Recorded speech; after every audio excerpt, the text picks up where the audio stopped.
some fun. I do. Now, you just saying you want to have fun, or do you really want to have fun?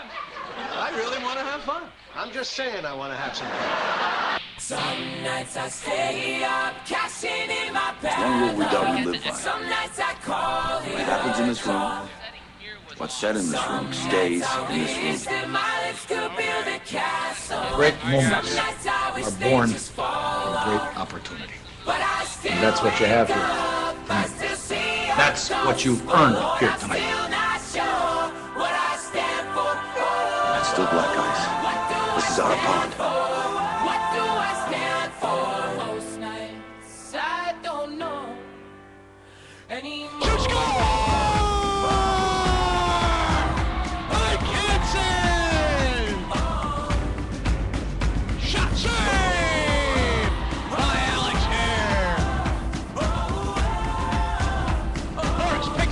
Center ice, comes to the righty side, comes forehand, backhand, shoots, scores! Why don't we break the rules already? Here's a one-timer, shoot, scores by Nick Rubley!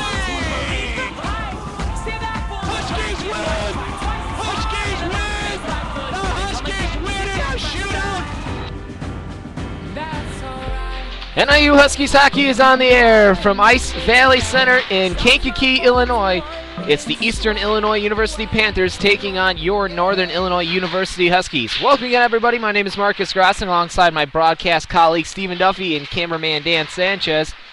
We welcome you in to Game 2 between the Panthers and the Huskies here out in Kankakee, a neutral site this year. We were really surprised that we didn't have to go all the way down to Eastern, but probably a good thing. Yeah, because, I mean, we've been saying it, like, all weekend, and, like, we're surprised that Eastern comes all the way up here to their hockey games because we don't understand why they just don't have it at their own campus, but... It is what it is. But it is a pretty nice arena. It's a nice ice rink here, so we just saw Purdue and Robert Morris, the D3 teams, play the game before this one, and they won 7-2 Purdue, so... But yeah, it's a nice ice arena. But let's hope that we get another win here today and keep it going. Well, yeah, yesterday the Huskies came out shooting. They won 8-1, avenging their sweep against Florida Gulf Coast. I think it was a good thing for them to come out and just absolutely play a full 60 minutes and absolutely manhandle Eastern Illinois. The goal scorers for Northern, Troy Hurlin had 2 goals, along with Joe Boris, Brian Pounds, Brandon Nidzila, Tyler Sukel, and Mark Greenberg, and Brian Pickett. So now with them scoring, there is only 2 players, I believe, on the Huskies that don't have a point this year, and that's Maher and Jausch. So those guys played a good game.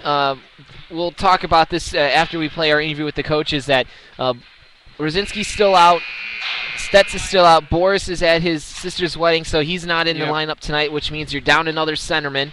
Remley will probably play in the first line. Nadzila's going to get a shot on the second line, which is where usually Boris plays, and Maher can fill that role. He'll probably be the 4th line center, maybe the 3rd. Sukel has been known to play a little center, so has Quintillo. So if coaches Raporto and Ronaldo really need to find somebody to give those other 2 guys, the true centers, a rest, you can count on Quintillo and Sukel. Yeah, and that's one of my keys actually today. I know you had to do the keys for me last game, so but yeah, one of my keys is that guys had to step up because there's a lot of injuries, a lot of missing players, so guys had to step up today. So that's going to be very big for them today with the centers and Nick Remley and Nazila. Well, talking about guys stepping up, we got a chance to talk to assistant coach Mike Raporto today, and a couple things we talked about is how big of a it was good for the team to get back on the winning way, the way they did, blowing out Eastern.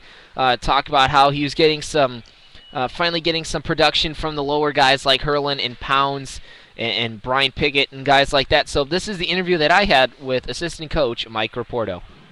We're here with NIU D2 assistant coach Mike Raporto. And Coach, last night you guys came out strong, getting a big 8-1 win over a struggling Eastern Illinois University team. What was your consensus of the game from the bench? Well, we our goal at the beginning of the game was just to put together really a complete game, play 3 full periods, and really just forget about our losses at Florida Gulf Coast. I mean, obviously, granted, they're a great team, and Eastern has been struggling a little bit lately, but this was a good game to get ourselves back on track. We got ISU looming here soon. So, like I said, our main goal was just coming out and playing 3 complete periods. Yeah, and with I believe the first MACA rankings come out after this weekend. So after talking with Coach last week, it's a good thing you guys need to come out again tonight strong to get a few more votes to get in the top 10. Yeah, it's really important. Even though going out against Florida Gulf Coast, them being, they're going to be ranked as one of the top 3. But having a victory like we did against Eastern definitely will help our cause. And then obviously, we need to come out strong again tonight. We're lacking a lot of depth tonight, so another goal of ours is just come out and play 3 complete periods. And last night, one of the trouble areas I saw, one of the few, were the guys not being able to clear the puck out of their own zone. There's a few times where they were stuck in the zone for a good 30, 40 seconds. In your opinion, what do they have to do? Is it not make the extra pass and just kind of get it out quick, or are they making an extra pass, or what do you think there? Well, I think what we did is after we got a lead, we kind of started taking this team lightly, and obviously it showed in the third period. We won the third period, only 1-0. But a lot of guys are trying to take that extra pass. So especially with my defensemen, one thing I stressed is if you got the opportunity to skate the puck, make sure you get that line and get it deep. It was a big problem of our game yesterday. Like I said, we didn't want to step too far away from our systems and stuff like that, but when we had that lead, a lot of guys were taking advantage of that, and we can't have that happen tonight. And this weekend, you guys are, again, without Rosinski and Stetz. And last night, to get help scoring goals from guys like Hurlin and Pounds and Pickett finally getting on the scoring sheet, what is that going to do to your confidence knowing that you can roll all 4 lines and stuff like that? Well, that's what separates, the top teams from the bottom teams, is having that depth. For example, a player like Jake Jouch stepped in, played a game of forward yesterday, came out with a goal and 2 assists. So, one thing that we have going for us is, we have 3 strong lines tonight with an extra forward. But, that separates the top teams from the bottom. And last Saturday, goaltender Nick Bonnie got his first start against Florida Gulf Coast after being injured against Mizzou. Got his second straight start last night and played a very, very good game. I mean, he's played great the last 2 starts, but what has been the key for him to keep going strong? Honestly, I think it just has to do with confidence. I mean, when he played Gulf Coast, he faced, I think it was upwards around 60 shots, played a great game, stood on his head, really didn't have a lot of help from the guys up front. But it comes down to confidence. I mean, Nick's been playing great. We have Johnny in net today. Johnny came in, stepped in strong against Florida Gulf Coast. So we're excited to see what he brings to the table tonight. And Joe Boris is out. He's had a prior engagement, a wedding, I believe. So with him being out and Rosinski being out, who's going to fill that first line center? Is it going to be Remley, or are you going to give one of the younger guys a shot? We're going to bring Remley up to the first line, and we're going to give Nedsy a shot to come up and run with the second line tonight. But again, having 2 of our top goal scorers out, we can't dread, we can't frown upon it, and the biggest thing is we can't have any excuses. One thing, like I said, that separates us from the bottom teams is we have that depth. So we're looking forward to see who steps up tonight. And you said Johnny's in goal. So, Coach, for you, what are your keys for the Huskies to come out with their first sweep since Mizzou? I would say exactly what you said earlier, is just getting that puck out of our zone, using the glass, making sure we're not making those extra passes. And another key thing is just staying out of the penalty box. We've taken some stupid penalties these past couple games. Really pushed it with the guys in the locker room yesterday after the second. So, just making sure that we play 3 consistent periods and, just playing in strong in front of Johnny. Well, Coach, good luck tonight. Hopefully we come out with a win going into the bye week and going strong against Cal State Fullerton in 2 weeks. Yep, thank you, Marcus. That was my interview with assistant coach Mike Raporto, and a lot of things that he said that I shared on the broadcast last night. First of all, with getting the pucks out, I told him that during that game there were a few times where the Huskies were stuck in their own zone for a good 30, 40 seconds and just weren't able to clear the puck. And like he said, it wasn't just that they're making an extra pass. They just got complacent. They had a big lead. And again, kind of like Mizzou, they almost let Eastern Illinois back into the game. Well, yeah, and what you said, what you kind of said was the goal that they got was in a power play goal. So let's hope that their penalty kill does better tonight with stopping them completely. And an interesting point that I thought that he said was it's really going to be interesting how Perillo plays tonight because this is going to be his first start, and this is going to be a big start for him because. they're sitting down Bonnet and Hare to give them a little bit of rest. So Perillo, the third goalie, is going to get the start. Let's hope that he has a good game tonight. And don't quote me, but I don't think Johnny started at all last year. I know he came in relief about 3 or 4 times. I remember against ISU and Northern Michigan for sure. He came in relief last Saturday for Bonnet against Florida Gulf Coast. This will be Johnny's first start this year.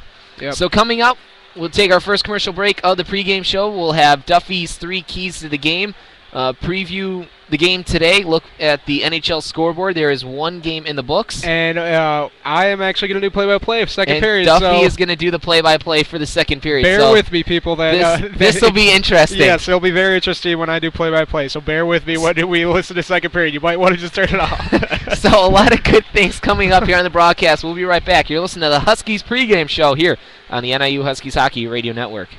It's Thursday night, and you're grabbing drinks with some friends. Started off with a pitcher for the table, which quickly becomes 2. There's pool. And there's the photo booth. All right, everybody squeeze in. Say cheese! Followed naturally by an order of wings. And another. Can we get some extra ranch sauce? Then there's the ceremonial nightcap. So what are we doing this weekend? And lastly, it's back to the car, which, if you're buzzed,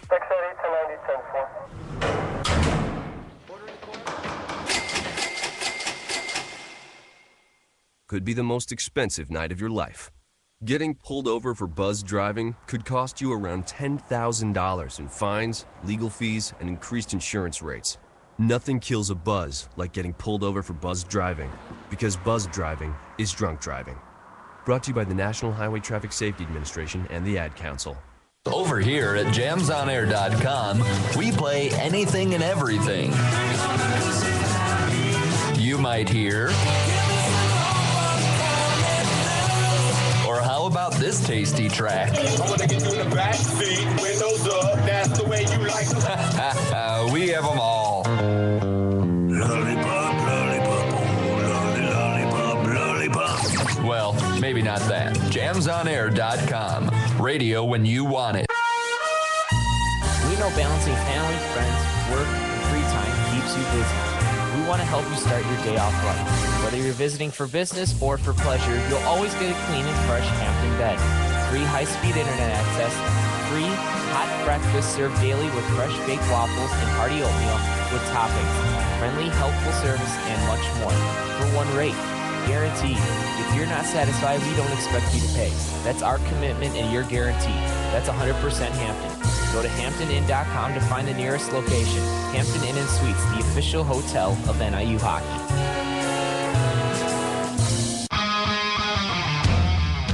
Let's send it back to Stephen and Marcus on the NIU Huskies Hockey Radio Network.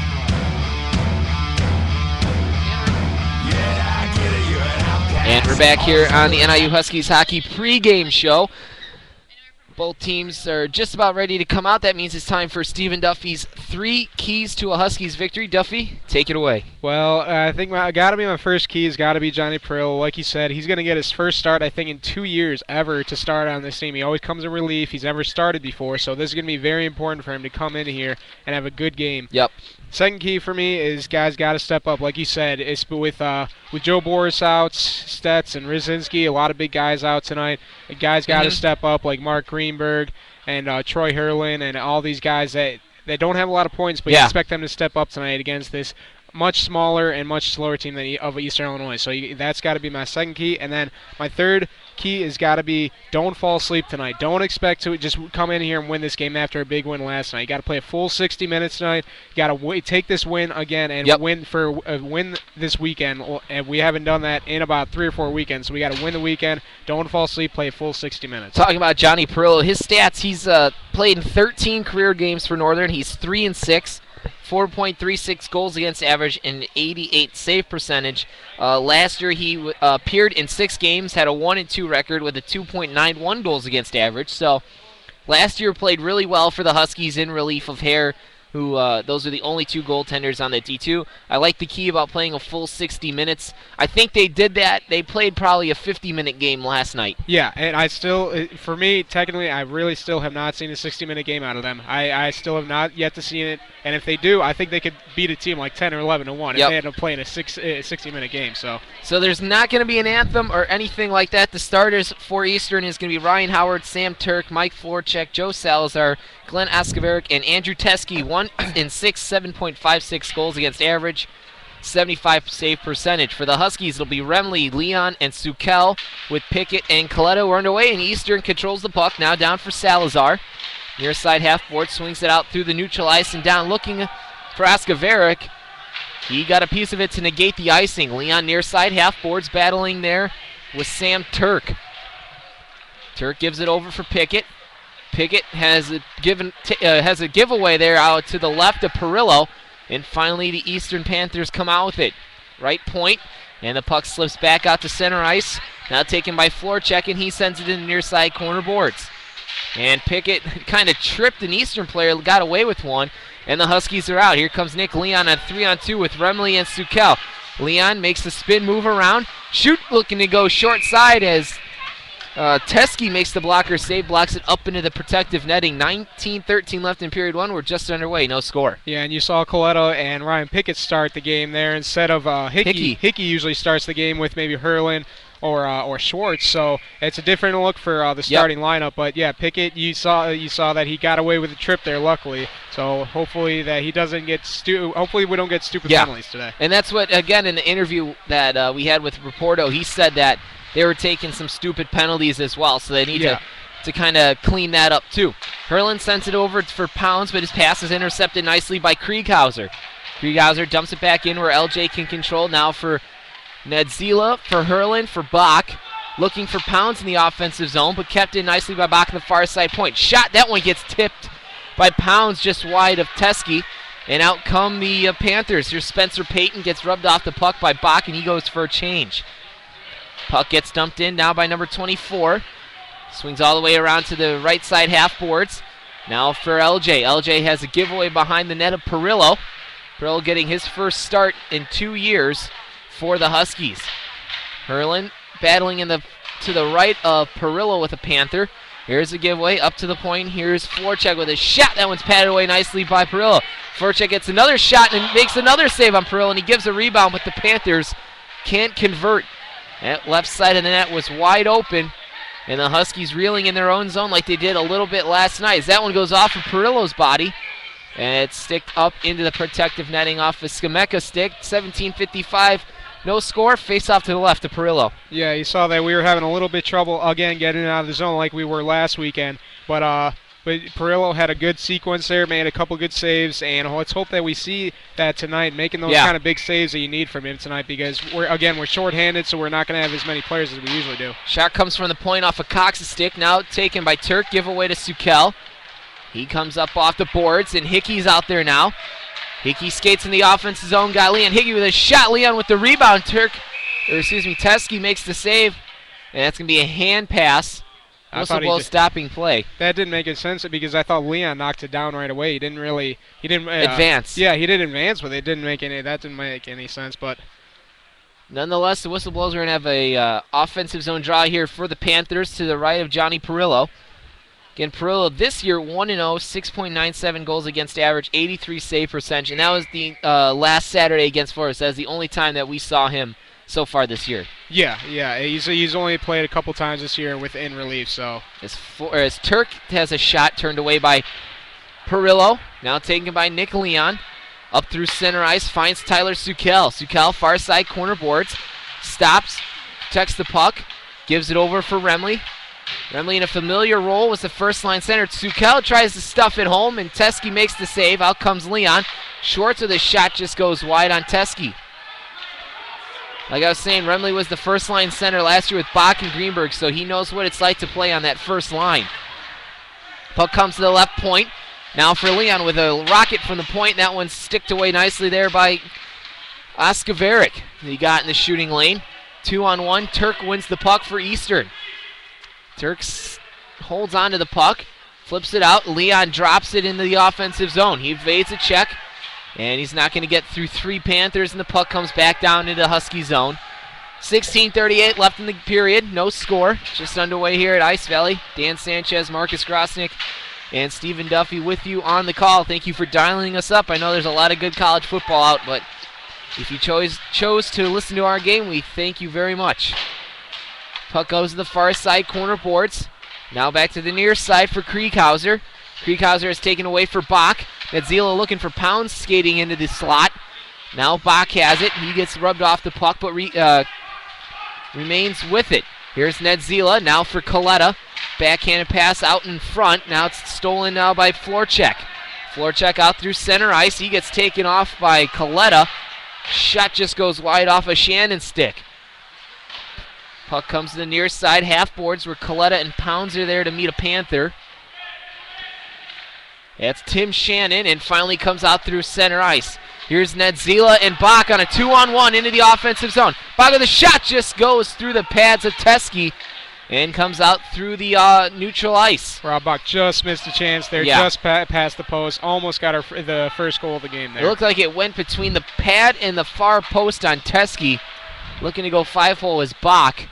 Here's a shot coming, and they score. That shot came from the blue line off of Spencer Payton's stick, and Perillo fanned on it. And from a shot from about 50 feet away, Eastern Illinois Panthers get themselves on the board first. What should have been an easy save, Perillo. He ended up fanning on it, like you said. You could see that he's very upset with himself there. And like last night, they got a goal in about 5 minutes into the game. So let's hope that we do what we did last night and kind of take over the game after they got their first goal. So at 4:32, Spencer Payton gets the Panthers up on the board first. And in the last 8 contests, the Huskies have failed to score the first goal.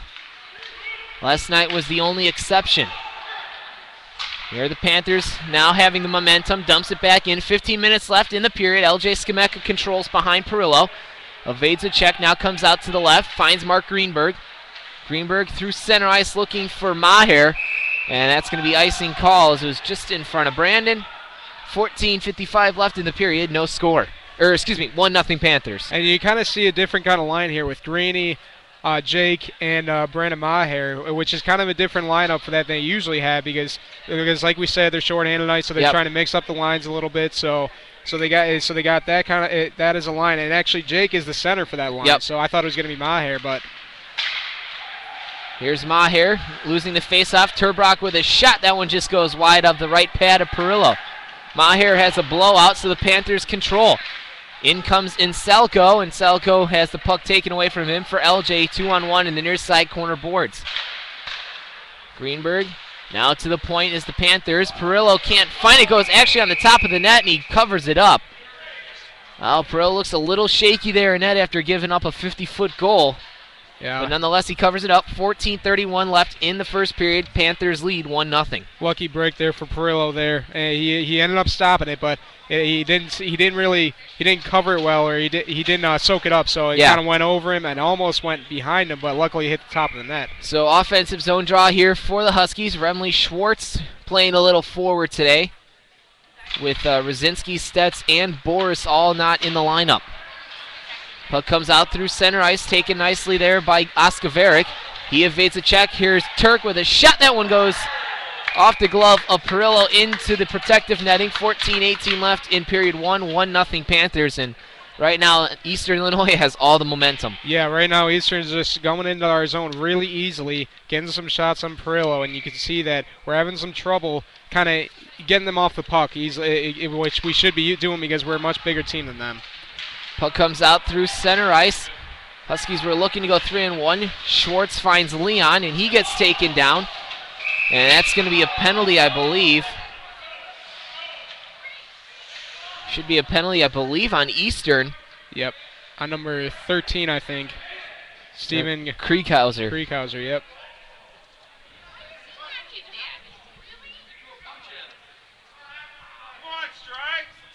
So looking to see what the penalty was, or there was at least a whistle.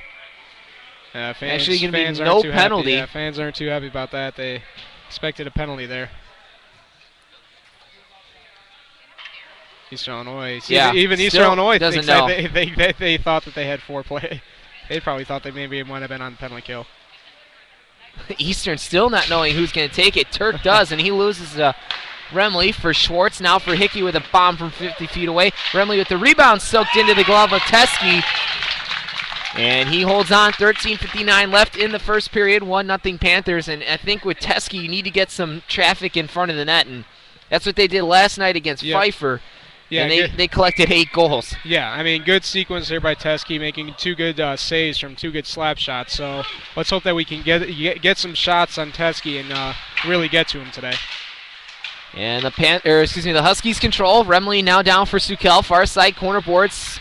Centers it for Remley. Puck lay loose. Leon has it. Kept in nicely by Hickey. Over for Schwartz at the right point. Shot off the pad of Teskey. Makes the save. Giveaway for Leon.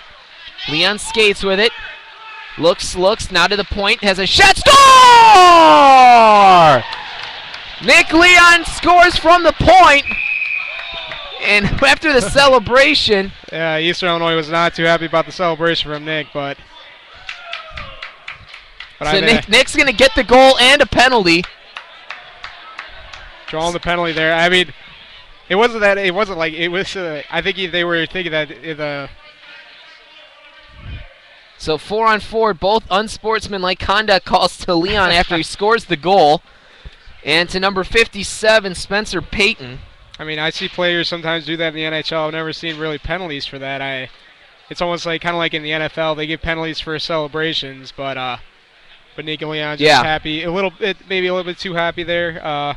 Getting his first goal of the weekend. He was pulling a, who was that? Timu Solani did that when he threw his glove up in the air and shot it down like a duck. Yeah. That's pretty good celebration. I like that. I like it. It's really good. So I believe Leon gets the goal. Hickey with the assist from Schwartz at 6:26 of period 1, and we're all tied up here at 1 apiece. Here's Pounds looking for Nedzila. Nedzila shot Coletta, fans on as the defenseman was up on the play. Now here's Pickett, who's got a goal last night. Or got his first goal of the year last night. Coletta down for Nedzila. He's taken off the puck there by the alternate captain, Cox. Cox finally clears the zone, and Pounds is back to retrieve in the Husky zone. Back for Grandpa. Pickett gets it into the offensive zone. Now taken by Ron Coletta. His dad actually was the ref of the Purdue Robert Morris University Black game earlier. Really? I didn't know that. And I think it's ACHA rules that parents can't ref their own kids' games, obviously. I can see that. So he works the first game and is a spectator for the second game. Here's Sam Turk. Turk comes into the offensive zone with a shot in and out of the glove of Perillo, and the Huskies clear it out to neutral ice. Now taken by Salazar. Dumped in by Krieghauser. Coletta gets it over for Pounds.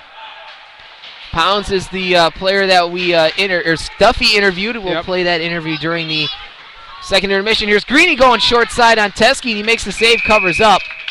30 seconds left on the 4-on-4. 12:04 left in the first. 1-1 the score. Teskey there was pretty lucky there that Sukel didn't get to that puck earlier because he gave up a rebound, really a rebound right out in front, but just Sukel just wasn't close enough to get that rebound goal, that kind of garbage goal that we always say. And they got a few of those garbage goals last night on Pfeiffer. So Hickey has a giveaway, but he keeps it into the zone. Here's Mark Greenberg looking for Tyler Sukel. Sukel near side corner boards. Now for Hickey out to the point. Stops. Saucer pass down for Herlin. Herlin with a shot. Short side save there made by Teskey. He covers up with Sukel and Greenberg lurking for a rebound. 12 seconds left on the 4-on-4. 11:46 left in the period. 1-1 your score. And like we expected, I mean, really NIU kind of started off slow again like they always do. It seems like they always kind of need either that goal from the other team or like 5 or 10 minutes just to kind of get their legs under them and then finally start to play. Hickey back now for Troy Herlin. Greenberg and Sukel. Sukel has it. He skates in the zone, has a lot of room, dances around a check, gets it on Teskey off the outside of the post. Maher comes in, and Teskey makes another save as Maher streaking in from the bench. No one picked him up. Sukel has it now. 1-on-4. Sukel takes a shot, and that one flutters just to the right of Teskey. Greenberg battles in near side corner boards. Now for Hickey with a shot.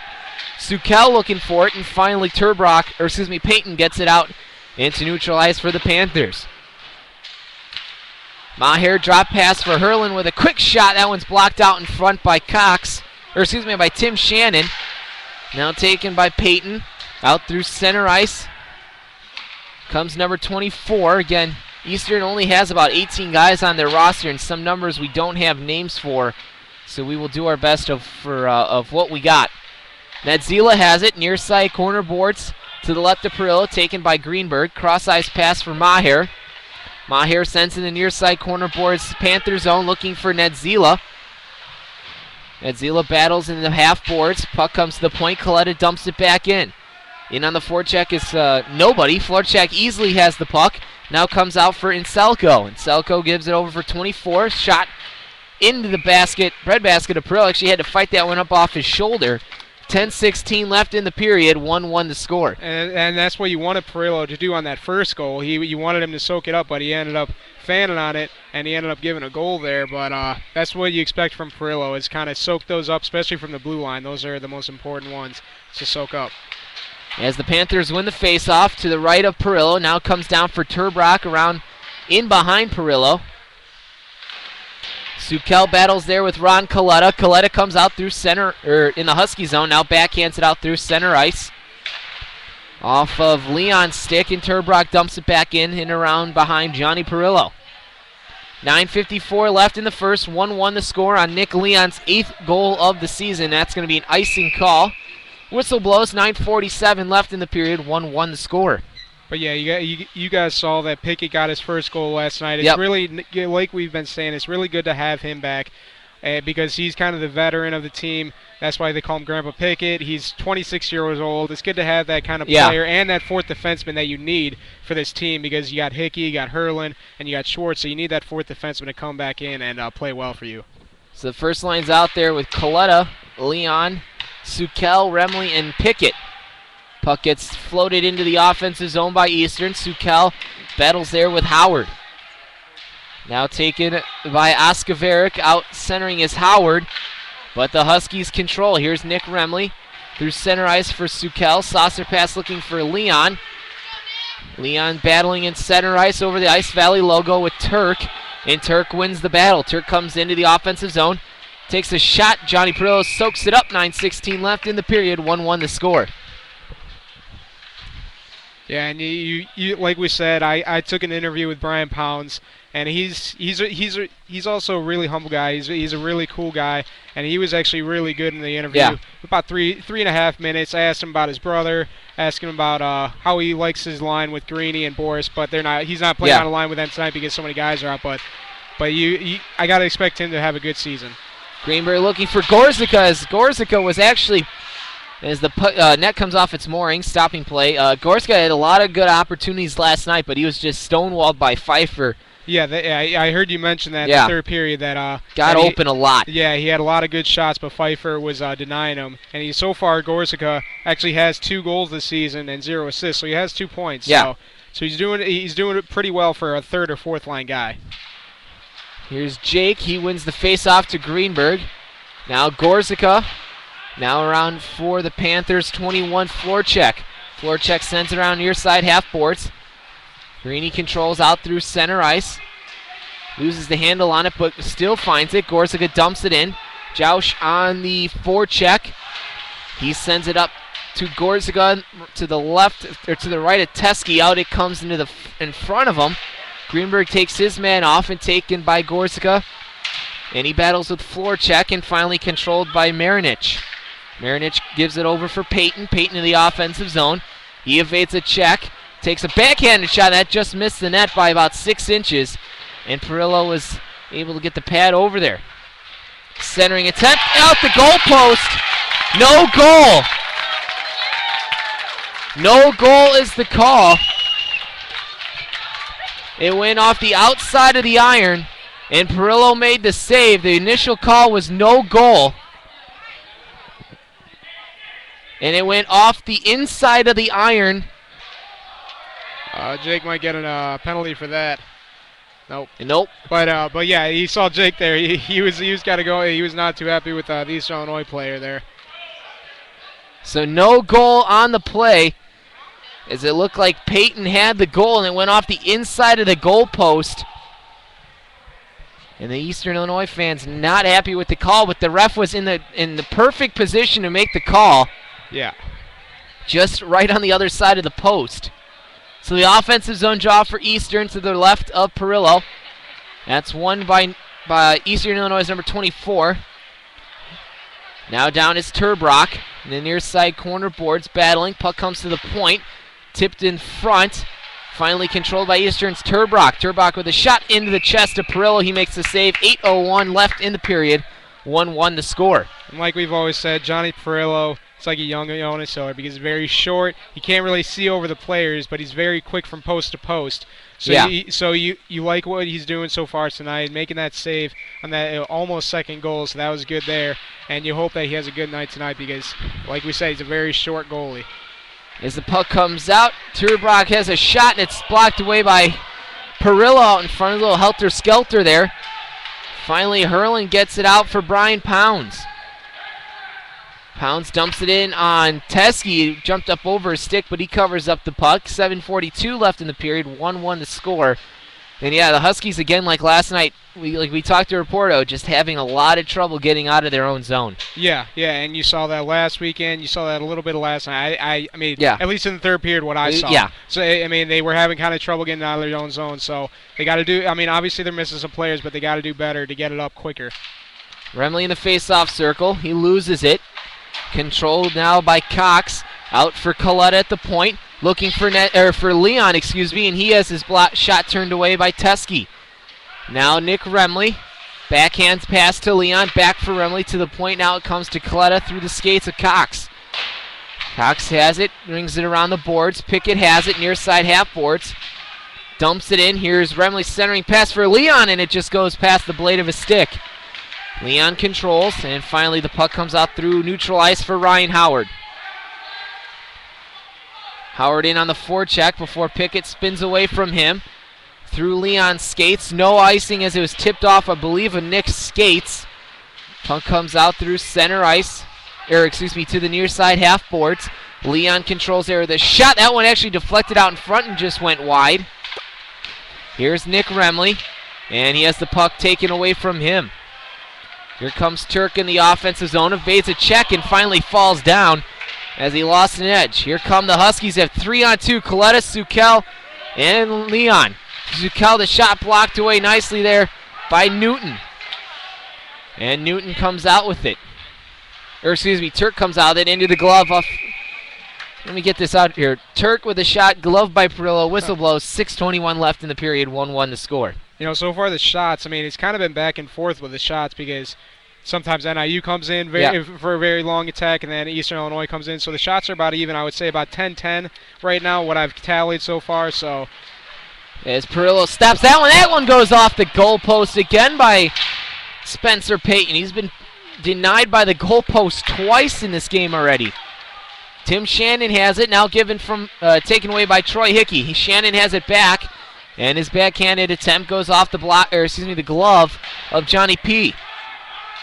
Here's Florchek looking for a shot from the point. That one's blacked out by Joush and taken by Greenberg. Greenberg backhanded pass for Maher. Maher still looking for his first point of the year. And Greenberg and Maher battling with Florchek, and Florchek evades both of them out through neutral ice. Now into the Husky zone. Evades a hit from Schwartz, little dipsy-do move, and it goes up over the top of the net where Hickey battles there. 5:30 left in the period. 1-1 the score on goals by Peyton and Leon. Here's Hickey. Hickey into the offensive zone. Stops, waits, looking for the trailer. And it's going to be Joush with Schwartz and Bach. Backhand attempt, shoots, scores! Mark Greenberg picks up the garbage in front of Teske. And with 5:12 left in the period, the Huskies get their first lead of the night on Mark Greenberg's 7th goal of the season. And Jake is actually going to get his first point of the season as well with an assist there because he got a shot on goal, came right out to Greeny, and Greeny made a nice backhand shot. You don't see really good backhand shots really a lot anymore, but that was a great backhand shot. End up going 2-1. Jake gets his first point, so good second goal there. So at 14:48, 14:48 in period 1. The Huskies get their first lead of the game again on Greenberg's 7th goal and Joush's first point as he gets the initial assist. As Bach takes his man down in the corner. That one hits a partition, comes right to Bach. Bach spins away. Backhanded, looking to go cross for Pounds, but picked off by Turbrock. Inselko gives it away for Skameka. Now dumps it in the far side corner boards for Rob Bach. Bach's centering pass looking for Nedzila, but he was tied up with Turbrock coming out in front of the slot. Here's Bach. Slides, stops, looking for the shot attempt. That one goes through the blue paint. Puck is loose. And Inselko swings it around. Pounds has it now. Down for Bach in the far side corner board. Centering here for Herlin with a shot. Teskey comes out and challenges and makes the save. And the Panthers going to have a 2-on-1. Here comes Turbrock's going to be offsides as the Panthers had Herlin back. 4:16 left in the period. 2-1 the score, and Rob Bach's going to the penalty box. So the Huskies have a penalty kill here late in period number 2. You saw Turbrock and Inselko. Those were the two that were going in the 2-on-1, and Inselko just beat it by a little bit, and that really makes it a coach pull his hair out. On 2-on-1, you can't head offsides like that because that's your biggest chances on a 2-on-1. So 15:44, period number 1. Bach is called 2 minutes for cross-checking. That'll put the Panthers on their first power play of the night. Remley in the face-off circle. He loses it. Here are the Panthers setting things up. Here's Florchak with a giveaway to Remley, and he has to retreat back to center ice. Remley regains possession, now gives it over for Turk, who spins around in the Ice Valley logo at center ice, now comes back into the zone. He backhands it into the left to Johnny Perillo. Now taken by Tim Shannon. Shannon far side half boards. And Sukel tips the puck out into center ice. 1:33 left on the power play for Eastern Illinois. 3:46 left in period number 1. Huskies leading 2-1. Here's Hickey. And Hickey sends it the length of the ice. Teskey out to retrieve the puck, looking to go through center ice. And Turk has it. Sam Turk battles with Nedzila. And the Huskies doing a good job on this PK to not allow the Panthers to set up shop. They have 3 guys at the blue line. And finally this one is still battled for at the blue line. Leon, and finally the Panthers going to get it in. A shot comes from 50 feet. Johnny wanted to play it, but he held on to it too long. Whistle blows. 3:06 left in the period. 51 seconds left on the man advantage. Yeah, and you made a good point there. They were doing a good forecheck there at neutral ice. That was really all from Nedzila. Nedzila was doing a great job keeping them out of the blue line. So they're doing a great job there keeping them, because that's the most important part. Keep them out of the offensive zone. This one gets sent in. Schwartz battles with Howard, and it comes out to the point where Leon can control. Leon with Nedzila, 3-on-2 the other way. Or 2-on-3, excuse me. And that one, Nedzila looking to go backhand. Had a little bit of space open there. And a centering attempt looking for a shorthanded goal from Herlin. 2:46 left on the period. 29 seconds left on the man advantage. Here's Kevin Schwartz. And he sent it down the length of the ice. This will be delayed offsides if the Panthers didn't check up. 17 seconds left. And Herlin breaks up the play at center ice. Now taken by Oskaveric. Oskaveric now down for Inselko. Back for Oskaveric. Battles there. Here's a shot, net blockered away nicely off the stick of Newton. Taken by Oskaveric. Down in for Inselko. Bach is out of the box. Both teams are at full strength. 2 minutes left in the period. That one's kept in. Here's Greenberg. And another penalty coming up. It's going to be a tripping call. Let's see who it is. It's going to be against Eastern Illinois' number 10, Ryan Howard. So with 2 minutes left, the Huskies are going to go on their first power play. Didn't get to see the tripping there. See, that's why I've always kind of wanted to get replay for this, but we don't have that much money. But Ian, if you're listening, we want replay and we want a drawing pad so he can be like Eddie Olczyk over here. Yeah, that way I can tell people what they're seeing out here. But no. But yeah, I did get to see the trip there, but now the NIU gets to go on their first power play. So last night, I'm not sure if they got any power play goals. You were watching the whole game, so you got to let me know. I can tell you. One power play goal. That was Sukel in the second period. And how many power plays did they have? They were 1 for 5. Okay, so that's not too bad. It's about 20%. So, yeah, that's pretty good. Face off won by Eastern. They send it out into the Husky zone. Perillo back to control for Troy Hickey. Hickey setting up shop behind Johnny. Now comes out to the right and finds Troy Hurlin into the neutral ice. Hurlin fights the puck way into the near side half boards. Now to the point is Brian Pounds. Has a little bit of ice, skates with it. Takes a shot sticked away there by Teskey. Bach controls. 1:30 left in the period. 1:25 left on the man advantage. Huskies are going to finish period number 1 with a power play opportunity unless they don't score here. Puck in the near side corner boards for Greenberg. Now for Hurlin. Hurlin, fake shot for Hickey. Back for Hurlin. The shot, that one just goes to the right of Teskey. Taken by Greenberg. It goes off the outside of the post. Teskey down. Greenberg's centering attempt now finds Rob Bach. 1 minute left in the period. 54 left on the man advantage. Here's Pounds.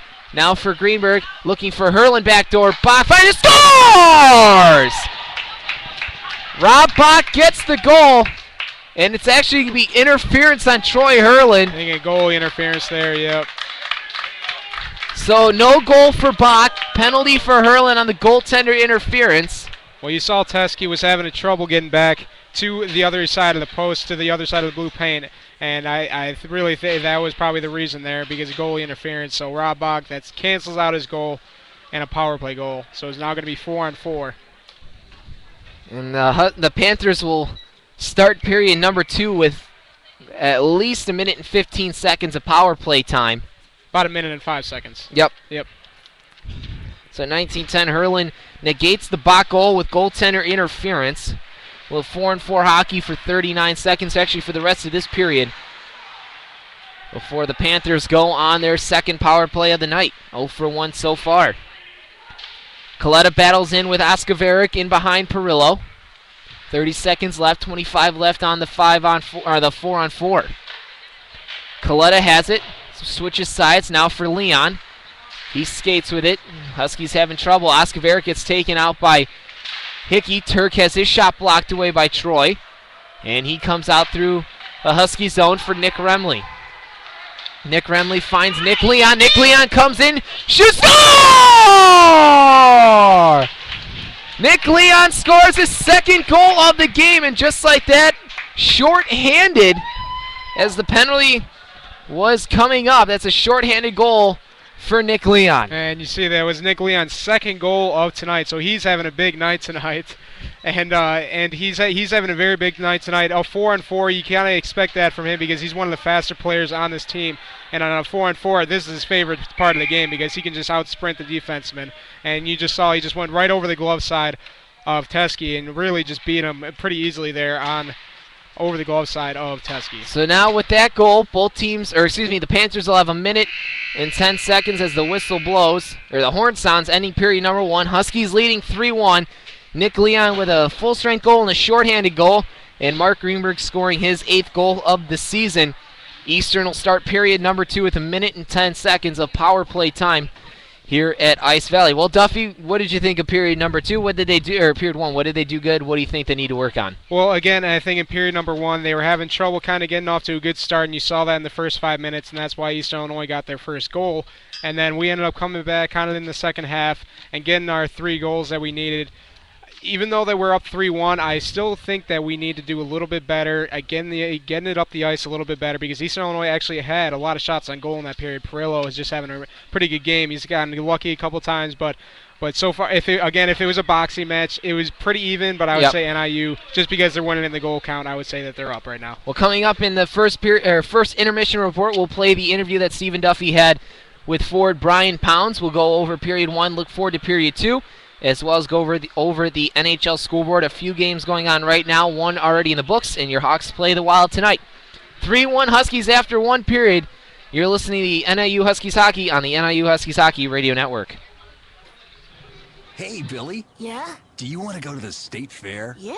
Do you want to ride the roller coaster? Yeah. The big one? Yeah. The one with the reverse flip? Yeah. Well, you can't. Huh? You see, Billy, when you throw away money on wasted electricity, you throw away everything you could have done with it, including going to the state fair. Oh, man. Cheer up. This year, your parents will make it right. They're going to visit EnergySavers.gov, where they'll get tips on how to save energy and money. Then they'll add extra insulation and get a few of those Energy Star appliances. They could save hundreds of dollars a year. And you know what, Billy? What? They'll take you to the state fair next year. But I want to go this year. I know you do, Billy. I know you do. Saving energy saves you money. Learn more at EnergySavers.gov. Brought to you by the U.S. Department of Energy and the Ad Council. Have you always wanted to be on radio or television? Don't lie to yourself, of course you have. That means that you need to come to the Illinois Center for Broadcasting. At ICB, you'll learn everything you need to know. Hands-on training in audio programming, video editing, and much, much more. Financial assistance is available for those who qualify, so you've got no excuse. Go online to beonair.com or call 630-916-1700 for more information. The Illinois Center for Broadcasting, where your career begins. Green light. Hey girl. School zone. I'm getting hungry. Car changing lanes. You want to meet me for pizza? Stop sign. Intersection clear. Yeah. Street. Pizza sounds good. Ball in street? Girl in street! It's hard to concentrate on two things at once, like texting and driving. Stop the text, stop the wrecks. How will you stop texting and driving? Tell us at stoptextstopwrecks.org. Brought to you by the National Highway Traffic Safety Administration and the Ad Council. When I grow up, I want to be a new pair of blue jeans. When I grow up, I want to be a kid's first computer. I want to be a warm place on a cold day. I want to be a football stadium. I want to be a bike that races around the country. I want to be a bench on a forest trail. When I grow up, I don't want to be a piece of garbage. And if you recycle me, I won't be. Give your garbage another life. Recycle. Learn how at iwanttoberecycled.org. Brought to you by Keep America Beautiful and the Ad Council.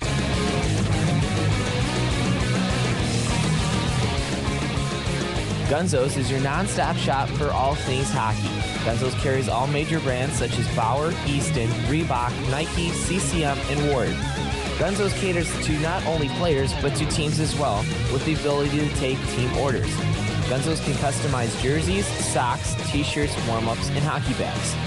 They have 3 convenient Chicagoland locations in River Forest, Morton Grove, and Chicago. Gunzo's is also the official equipment supplier of the Northern Illinois Huskies. Gunzo's Hockey Headquarters, where you will be treated like a pro. A boy born in Joplin, Missouri was fascinated by anything with wheels and a motor. The odds of him going on to fascinate millions with his talent, 1 in 260,000.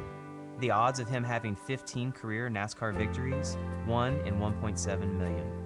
The odds of a child being diagnosed with autism, 1 in 88. I'm Jamie McMurray, and my niece has autism. Learn more at autismspeaks.org/signs. Brought to you by Autism Speaks and the Ad Council. You're listening to NIU Huskies Hockey on the NIU Huskies Hockey Radio Network. And we're back here on the first period intermission report on the NIU Huskies Hockey Radio Network. Huskies lead 3-1 after 20 minutes of play. Goals by Mark Greenberg and 2 by Leon, 1 full strength and 1 short-handed. So the Huskies looking pretty good here. Just about 7 minutes left in the intermission report. Duffy, you said, let's go over your keys of the game. Let the people know what they were and how you think the Huskies did.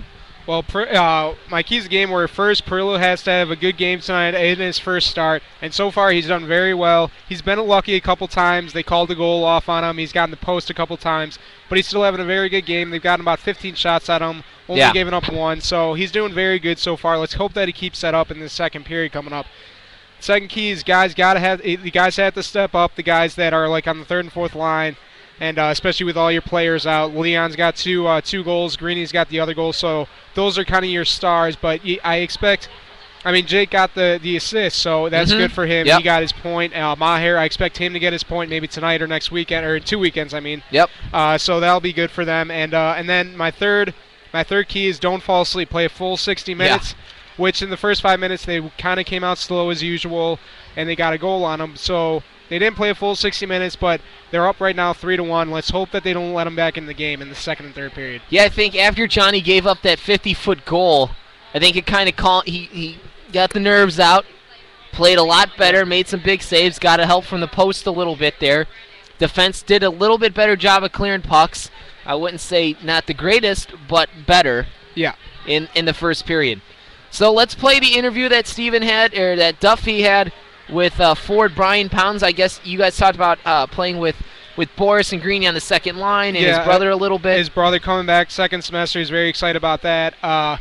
Also talked about how I talked to him about is he going to start coming into his zone now that he's gotten 2 goals in 2 games.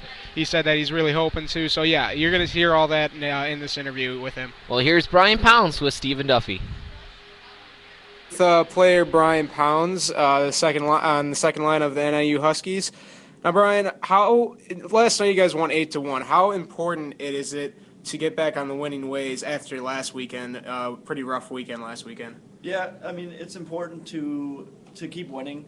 These are big league games because they're for the MACA, whereas last weekend wasn't really in interleague play. So it's important to get these wins for the league play, but I think it's really important to come out tonight and throw another big win out there. Not as much as the wins as how we win, not as much as just getting a pure win.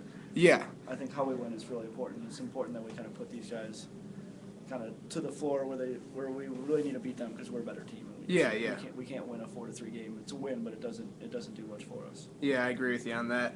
So you got in the point column last weekend with a goal and also another goal last night. Do you think that you're now starting to come into your own this season, trying to get in the scoring column a lot? Yeah, no, definitely. I've had a little bit of a recovery time per se. Taking 2 years off, it's been getting the skills back, getting the hands back, getting the shot back. But hopefully the floodgates are open now, so we'll see. Now you've been mostly on a line with Joe Boris and Mike Greenberg, and obviously you're right now you guys are kind of separated because Justin being out. But how do you think you guys done together, Greenberg and Boris and you, on that line? I thought we played pretty well. I mean, like you said, Justin's injured now, and then the Florida game we switched midway, and it was the first weekend we really had together. But we've had a lot of pressure, and we had a few goals against the U of I team. So I mean, we haven't had a lot of time to play together, but I think there's good things that come from that. Yeah, and I've heard that your brother might be coming back next semester. I heard that you guys are kind of like the Sedin twins if you guys are on the same line. I mean, how cool is it to maybe play with him again? Yeah, it's nice having someone who knows exactly how you've played since you were a little kid. Yeah. So he knows where I'm going to go, what my routes are, because just if I'm going to take a shortcut to the net or if I'm going to go around or where to pass, it's nice. Yeah. So hopefully, he'll be back. Rive's back in Illinois soon this week, but he'll be able to play next semester. So that'll be very cool. And now we know that Bach's superstitions, he has like 3 or 4 sticks that are different names. Do you have any superstitions before the game that we need to know about? I don't. I used to just eat unhealthily, but lately I've been trying to cut off the unhealthy eating. I used to have a Diet Coke before a game, and it was caffeine for energy, but lately I've been noticing that it's not a superstition. You should probably just eat healthy. Yeah. So, but no, I don't really have much superstitions and that kind of thing. All right, well, thanks, Brian, for joining us today, and good luck today. Hopefully you get a win. Thanks. And that was the interview that Stephen Duffy had with forward Brian Pounds. It's going to be nice to have John back on the team. Oh, yeah. Ian just sent us some stats here, like he likes to do because he doesn't do anything else in Phoenix besides sit on his couch and listen to NIU hockey. I know you're listening, Ian, and I know you like that one. Pounds played for D2 2010, 2011. And D3 2011, 2012. Took a year off. Yep. But when he did play for D2, he led NIU with 24 goals, 26 assists, and 50 points. First team All-MACA. First team, and his brother John played D2 from 2010 to 2010, 2011, D3 the next 2 years. But when he played in 2010, He was second behind Brian with 26 goals, 22 assists, and 48 points, and was a second-team All-MACA. So that's like that literally is like that Sedin. literally is the Sedin twins really, of Northern Illinois. Yeah, I mean, like Brian said to me in the interview, that it's just nice to have a guy that has been with you pretty much your whole life, knowing where you're going, what you're going to do in that play. It's almost like, I'm not sure if they are twins. I'm not sure because they're both so they could be twins, but it's like that twin thing that the Sedin twins have, that they just know where they're going to be each other on the ice. So it's going to be very, very cool to see them together. So the Hawks game is just about to start. The Twitter handle put out the start. It's going to be Jalmerson, O'Dewey on the back end, Saad Taves, Hossa, Crow in net, Brookbank, Hanzus, and Smith are the scratches tonight.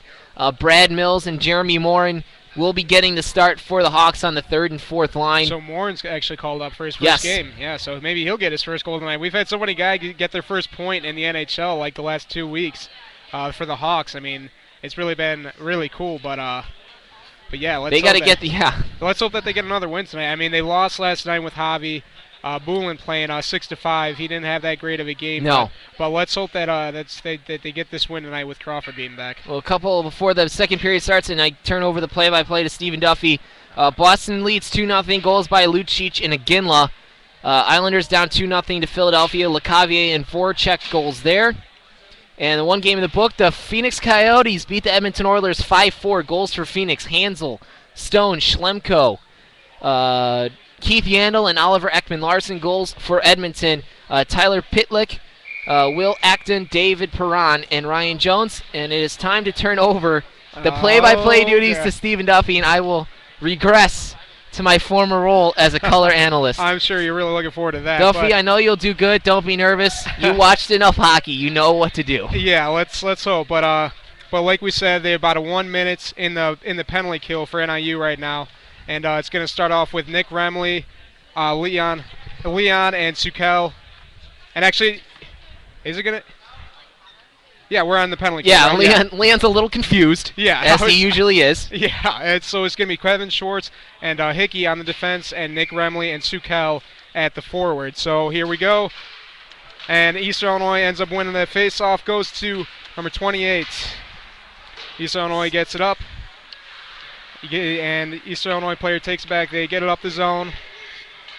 Checks it in. Kevin Schwartz sends it down for the Eastern Illinois goalie Teskey, and he leaves it for the defenseman.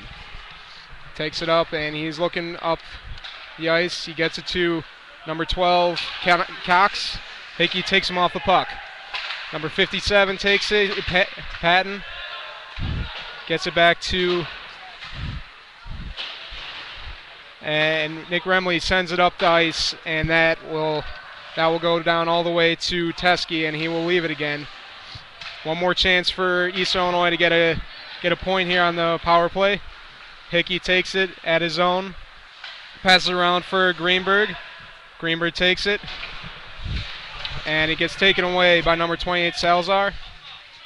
And they're having a board battle right now with Salazar and Andrew Martnick. Eastern Illinois takes it back. Number 37 takes it. Oscavari. Eastern Illinois takes it back up the zone. Greenberg almost just takes him off the puck. Eastern Illinois takes a shot, and it's saved by Perillo. And Northern Illinois takes it back out. Another shot just goes wide. Maher passes it up, and he misses Nanzila. Eastern Illinois keeps it in the zone. Number 10 takes a shot, and it goes up off into the netting. And Perillo's have a good sequence there, probably Perillo there. Yeah, the Huskies just kind of reeling in their own zone, not being able to clear pucks. I know in practice this week they did a lot of battling drills on the boards, trying to get the guys to win those big battles. Now you're going to see the makeshift line of Pound, Joush, and Gorzyka out there with Pickett and Coletta. And Jake takes the face off, and it goes to Gorzyka. And Brian Pound takes it up. He's got a 3-on-2 with Jake and Gorzyka. Pass to Gorzyka, and it just gets taken off by the puck by number 2. And board battle over there with Jake, trying to get the puck out. And still board battle, and it gets it out. Brian Pounds ends up taking it down low. Gets it out for Gorzica and fans on it. And here comes Eastern Illinois, number 9 in Silico. And Coletta takes it back, and he gets taken off the puck, and Jake takes it. Jake tries to get it out. Number 9 in Silico takes it. And Brian Pound takes it back up, gets it up the boards, but kept in by number 2. And Coletta tries to get him off the puck, just misses it. And Gorzica, Pickett takes him into the boards. And Brian Pounds is up on the blue line, gets a breakaway. Shot and misses off to the right of the post. Teskey did. And here comes Eastern Illinois back up the ice. Number 24, Pickett up to Remley. Remley now has a breakaway. Here he goes. And just saved by Resk. Teskey. Yeah, and Tuukka Rask. I knew you were going with that one. I knew exactly where you were going with that one. Well, yeah, it's kind of the same name. Eastern Illinois takes it back. And Hurling keeps it in, but Eastern Illinois gets it back with the puck. And Remley takes it away. He gets it in the blue line. Looking for Leon at the front of the net. And he's now in a board battle. And now it comes out to Hurling. Hurling keeps it in and down low. Number 20, Ryan Newton. And up the front and just takes it away from East Illinois. East Illinois now is coming up. Number 57, Patton, and he gets taken off and shot by number 12 and saved by Perillo. Connor Cox ended up getting a nice shot there on Perillo, but a good save. Yeah, a couple good odd man rushes, a couple breakaways for the Huskies. Gorska had one, Remley had another.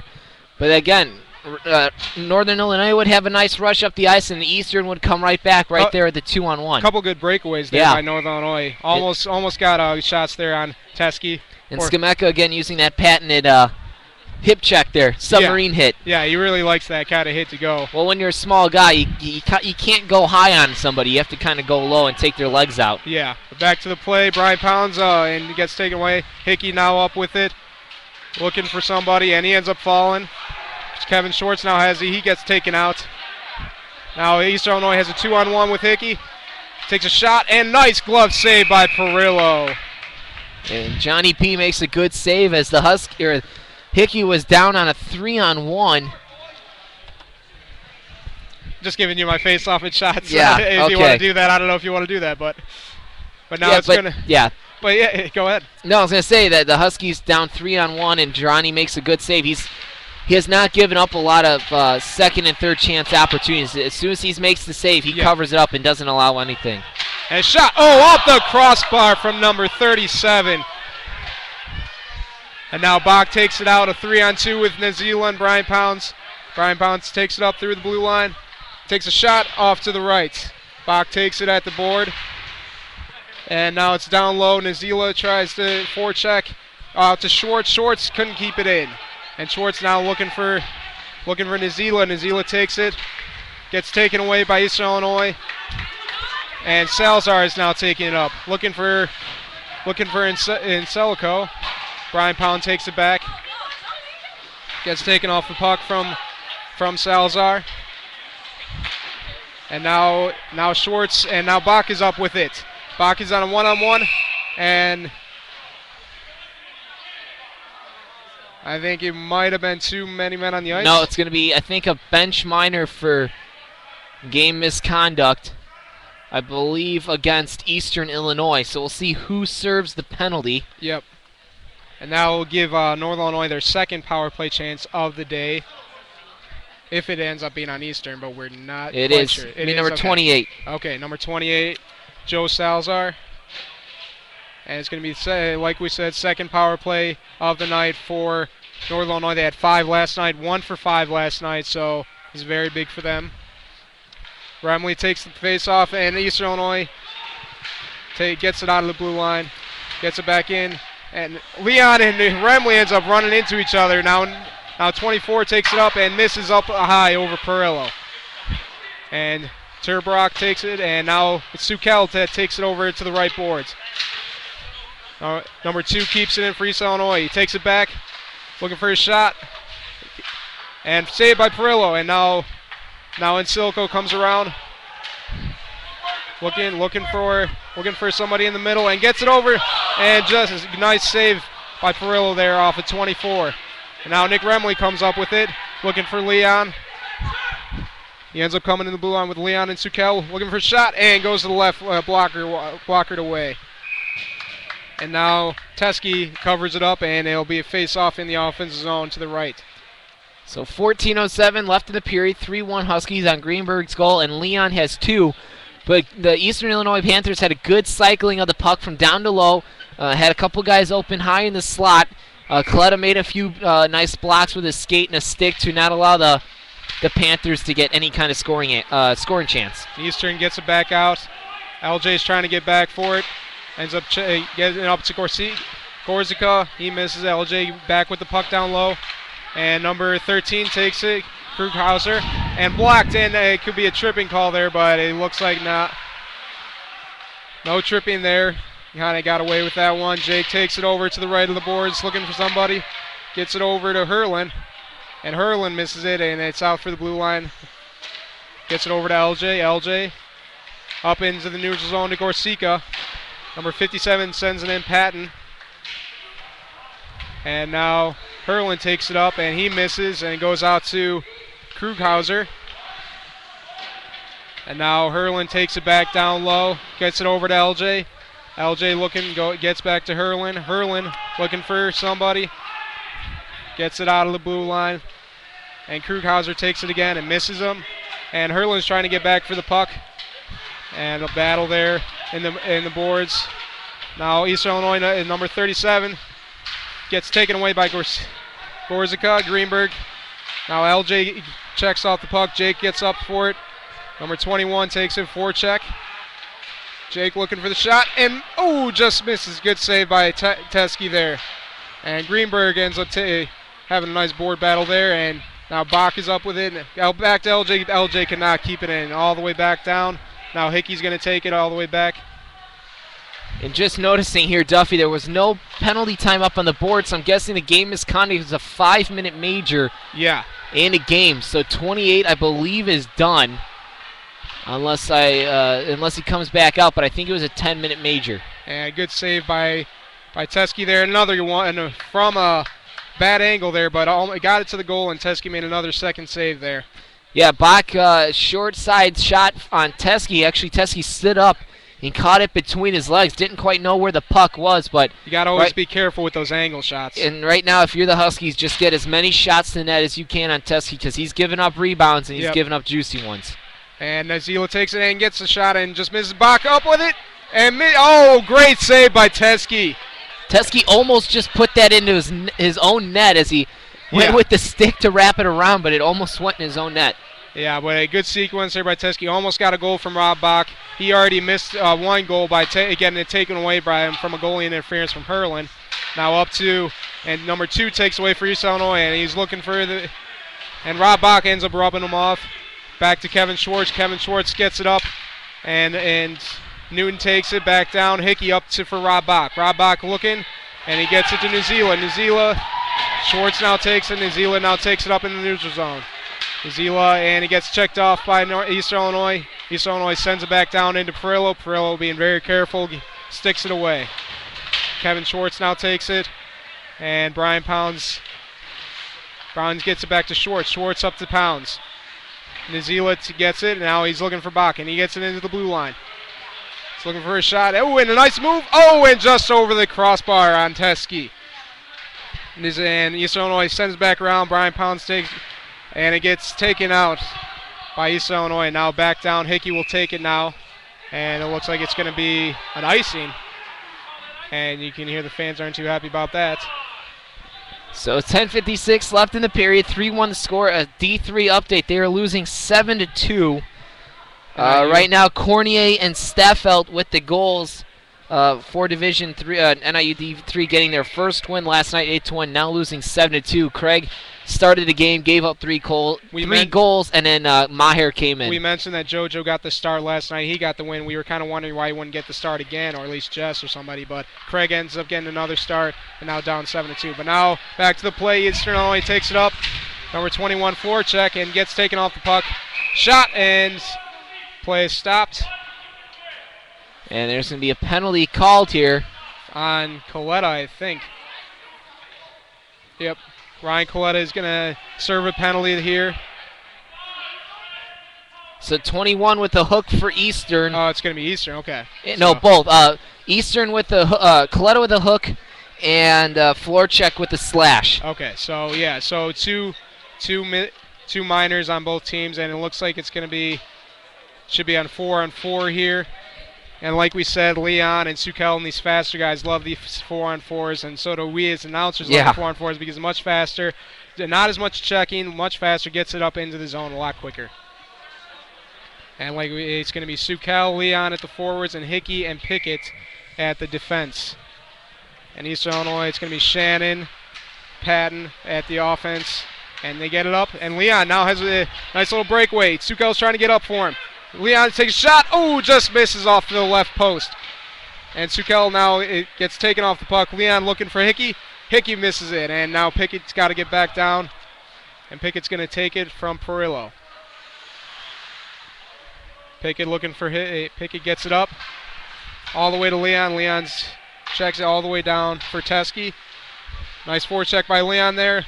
Looking for Seagal, takes a shot and up into the netting, and it'll be stoppage of play. So the Huskies leading 3-1, 10:09 left in the period, 1:24 left on the 4-on-4. Hawks are just underway. It's Sod, Taves, and Hosa starting with Jammer, Oduya, and Crow in the net. Your second line is going to be Kruger, Sharp, or not Kruger, who's 16? Smith?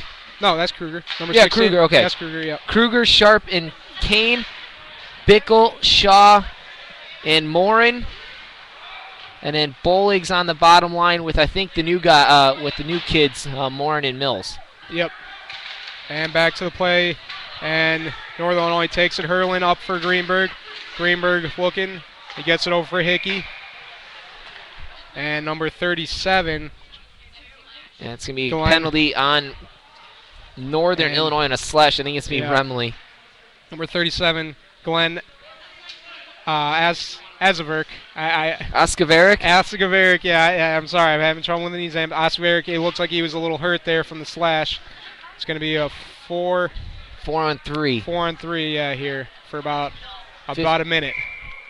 About 58 seconds, to be exact. But it looks like it's going to be Nazila, Hurlin, and Hickey for Northern Illinois. And it's going to be Insilico, Cox, and Newton, and number 21, Florchek for Eastern Illinois.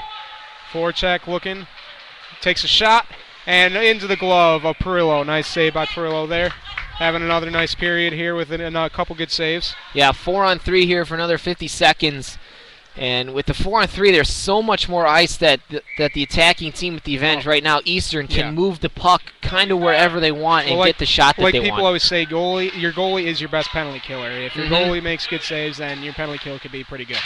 Ooh, and just goes wide, and now it'll go out of the zone. And number 2 will go get it for East Illinois. Number 2 gets it up, gets the puck, takes it up the ice through neutral zone. Nazila trying to forecheck, gets it into the zone, over to Hickey. Hickey takes it and loses it, and now it's out for number 24. Number 24 to number 12, Cox. 24 takes a shot, and another nice save by Perillo out of the glove and gets it out from Hickey. Teskey takes it. Teskey gets it up quick, try to get Northern Illinois out of a change. Hickey ends up getting it back. Zila tries in. Number 12, Cox takes it. Number 2 takes a shot and out of and Perillo makes a great save. Almost gave up a juicy rebound there, but Northern Illinois ended up getting it out. So Coletta's out of the box, and Eastern now has a power play 5-on-4 for another 45 seconds here, just past the midway point of period number 2. Huskies leading 3-1. And so far their penalty kill's done very well tonight. Let's hope that it keeps going. And over for Northern, and Hickey takes it. Hurling gets it out now. And a couple of Eastern Illinois players run into each other. Now Greenberg, and they get a nice forecheck, and that could be a tripping there. No penalty called. Yeah, I think he might have got away with one there, but nevertheless, now Eastern Illinois takes it back for 18. Maricic, and number 7 takes it. Shannon takes a shot, saved by Perillo, and Shannon takes it back. Another shot, Perillo, another great save. Shannon takes it back. Shannon has a puck again, and the net comes off the Mornings. And the fans not happy, saying that Pickett knocked that net off on purpose to stop the play, but Johnny making a lot of good saves, struggling down low to make them, but coming up big to keep his team up 2 goals, 3-1 with 7:40 left, and the Huskies are now 3 for 3 on the power penalty kill. Well, like we said, Furlow, he's having another great period here, only giving up 1 goal and about 25 shots on him, so having a great game here. Got to get a little help from his defense here in that sequence at least. Maher tries to forecheck into the zone, and Pickett ends up getting it out. And now Maher takes it. Maher looking, gets it up the blue line, getting up there fast.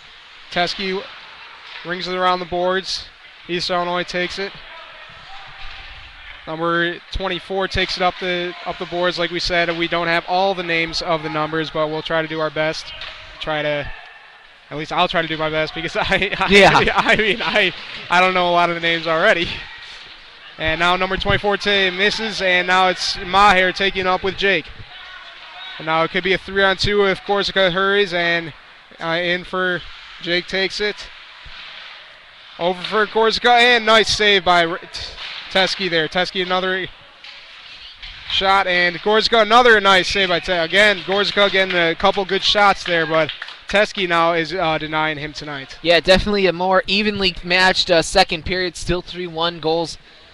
All of the goals coming in the first period. Both goalies making big saves to keep either their team in the game or to give their team a chance to come back in this game, as Eastern, again, 1-12 on the season. So far, a lot of penalties so far in this period, so it hasn't really been a lot of even strength 5-on-5. Yeah, 4 penalties, 2 to both teams. Yep. Huskies have now taken 5 to Eastern's 4. And that goes out of play, and now be face-off in the left offensive zone of Eastern Illinois. There'll be Remley, Leon, and Sukel, and Hurlin and LJ for Northern Illinois to take the face-off. And even for Eastern, the first penalty was a double minor to Leon and to Spencer Payton. So you had 2 penalties at the same time twice. And then you had the game misconduct where they tossed number 27, I believe, Kinnison. So they've only had 1 legitimate power play opportunity this game so far. And now down, Hurlin takes it, and it's going to be an icing on East Illinois, and it will be back down in their offensive zone. 6:19 left in the period, 3-1 Huskies lead. D3 still trails 7-2 as Craig got the start, gave up 3 quick goals. They bring in Maher, and he gives up 3 goals. So as of right now, we're not sure if Maher's still in net. I would think he is because JoJo and Jess, I do believe, did not dress. Yeah. And now back to the play, and takes a shot and gets a stick, and another shot from Leon, and saved by Teskey there. Leon looking up for LJ. LJ takes it. LJ takes a shot, and nice save, and up into the netting from Teskey. Just about 6 minutes left in the period. 3-1 Huskies lead here at Ice Valley. Marcus Grasnick doing the color for period number 2. Duffy has the play-by-play. Dan is doing the camera. Trying to do the best that I can. Hey, you got to learn sometime. It's better to do it now. Yeah, because I guess you've already kind of made it clear that you might miss a game or 2. Hey, I'm not saying I'm going to purposely take a game off, but if I so happen to miss one, you want me to be ready. I feel that, you need to feel that you can do it. Yeah. But now we're back to the play. Leon, East Illinois gets it up for Hurlin. Hurlin takes it back into his zone, looking for LJ. LJ looking. LJ gets it up to Sukel. Sukel with Leon. And a big hit, and for East Illinois, a player is down for Eastern Illinois. And I think Remley was the one that gave the hit. And he's still down. Let's hope that he's all right. Came through the center of the ice. Is at number 18, that's Marinich. And he came right through the center of the ice, and Remley was there to greet him with a nice hit. Well, Remley is kind of one of our bigger hitters on this team. Yeah. Because he really, even though he's kind of a smaller guy, he really likes to take the body, like we've always said. Marinich is finally getting to at least his knees. I think the refs are trying to figure out if that might have been a penalty on Remley, but I don't think so. Yeah. Like you said, it's number 18, Andrew Marinich. Sorry. And it'll be down into the offensive zone for East Illinois because they stopped play while they were down there. So the ref's giving the explanation. Schwartz and Hickey are there. Yeah, and like we've always said, Hickey's kind of that guy that always talks to the ref. Smooth talker. Yeah, the smooth talker. Schwartz is also over there. And number 12, Cox, Connor Cox for East Illinois. So upcoming the Huskies' schedule, we have a week off next week. 2 weeks from Thursday, or a week from this coming Thursday, we play Cal State Fullerton at Fox Valley. And then we travel down to the Pepsi Ice Center and the Coliseum on Friday and Saturday, respectively, to take on the Illinois State Redbirds, who I believe are still undefeated and beat the Huskies last year 4 games in a row. And you saw Brian Pounds take a nice shot there on Teskey. Nice save by Teskey. Schwartz tries to keep it in, just couldn't do it. Schwartz now gets back for the puck. It's going to go down for Perillo. Perillo sticks it away. Hickey now takes it. Hickey looking for Bach in the neutral zone. Gets taken away by number 37, Oscavari, and out of play. And it's going to be in a face-off in Northern Illinois, right of Northern Illinois' offensive zone. So just about 5 minutes left here in period number 2. Huskies still lead 3-1. Stalemate here in period number 2. All goals coming in the first period off the sticks of Greenberg and Leon, with the lone goal coming from Spencer Payton for the Panthers as the faceoff's won and Perillo covers it up. We'll redo the faceoff to the left of Johnny P, and he's looked very solid so far. After giving up that bad goal 50 feet away, he's really settled into his own and made some big stops. Well, both goalies have had a much better second period here, made some big stops for both teams, so that's why there's been no goals in the second period with 5 minutes left. Now Schwartz takes it. Schwartz gets it up. Bach tries to stick it out, and now Brian Pounds takes it. And Eastern Illinois, and Bach sends it in for Eastern Illinois. Eastern Illinois takes it back. Up, and they're looking for number 12 Cox, and now Schwartz now takes it, and Schwartz up for Nazila. Nazila looking for Bach. Bach sticks it out, and now Brian Pounds tries to get up there. Number 20 Newton gets it out, and Bach sends it back in to Teskey. Teskey leaves it for number 20 Newton.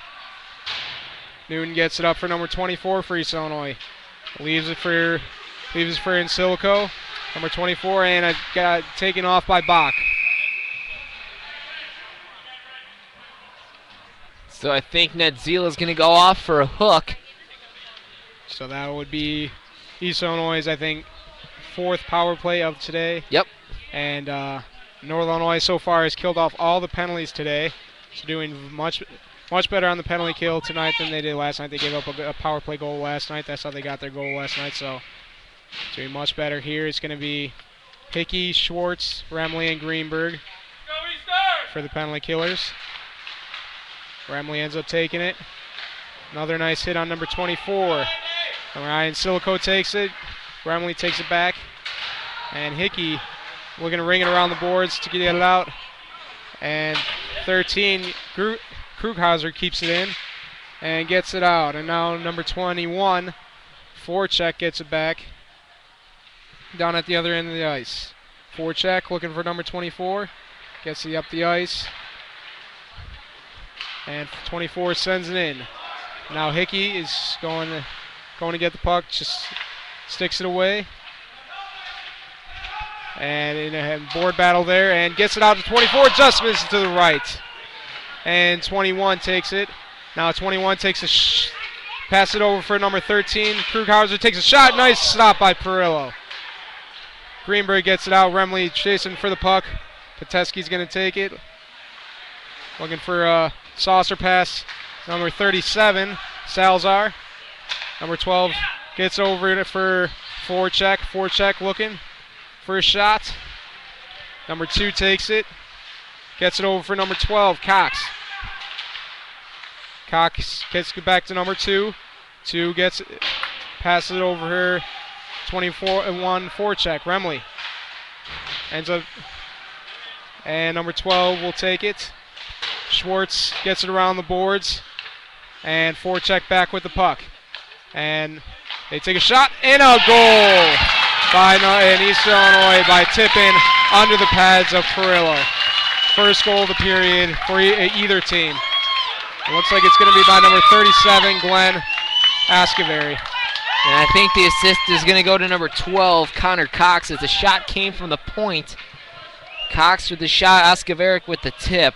And the Huskies now lead is down to 1. Nothing Perillo could do about that. It was just tipped about 10 feet out in front of him. But yeah, as you said, it was like we said, it was tipped under Perillo. Really, you can't do a lot about a tip. So now they're up.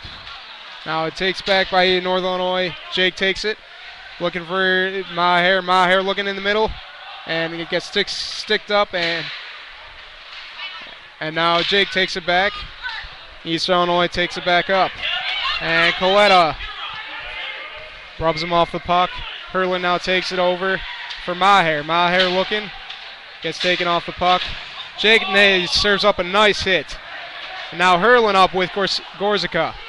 Looking for him and takes a shot. Gorzica, and just off to the right of Jake's stick. And now and Maher looking for it and couldn't get a stick on the puck. And now Maher looking for Jake. Gorzica gets back down there with number 28, Joe Salzar in the boards. And now another board battle, and Herlin keeps it in. Maher looking for a shot and up off the boards over Teskey. And East Illinois takes it out. Number 24. Gorzica's down on the other end. And up off, and past Perillo up off the netting.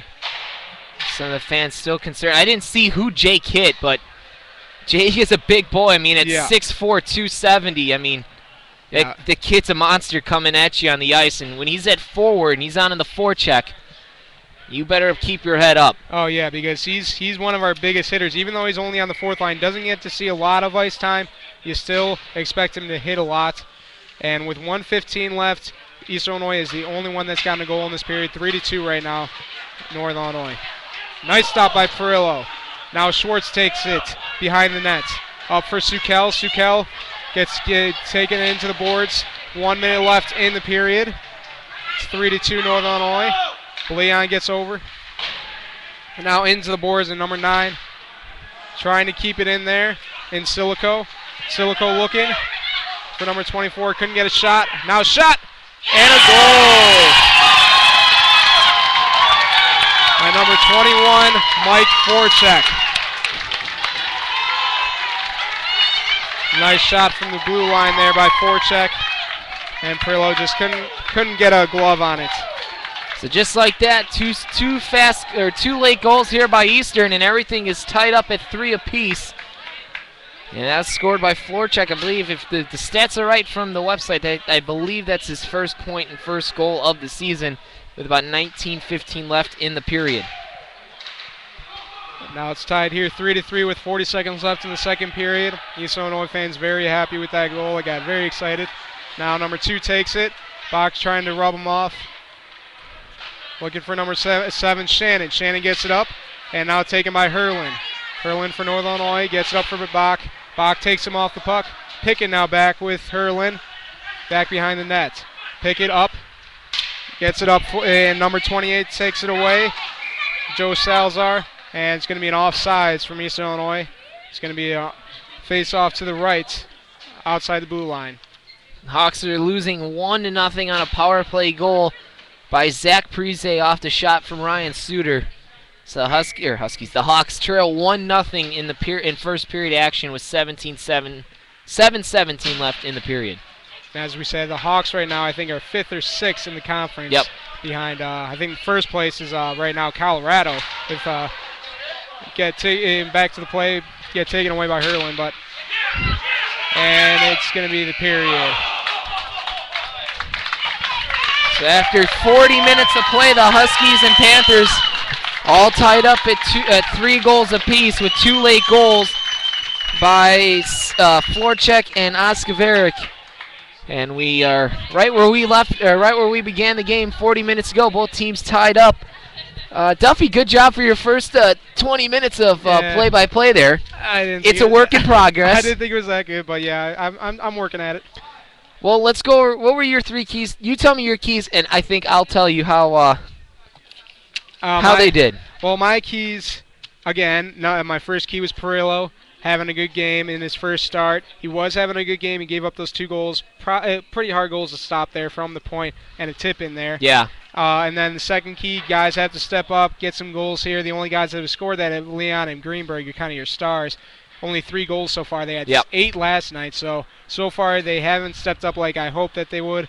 And then don't fall asleep on this team, because you can't fall asleep in these mock conference games, because they're always very important. You got to play a full 60 minutes, and they kind of fell asleep there in the second. About 5 minutes left in the period, and they ended up getting 2 goals on them. So let's hope that they come out in this third period and end up winning this third period. Especially because the first set of Mocker rankings come out after this game, or after these set of games tonight and tomorrow. So you got to think that probably Illinois State's going to be number one. Number 1. We'll probably be in the top 3, top 4. I would think it'd be Illinois State, Missouri State, and us in the top 3 or 4, something like that. Yeah.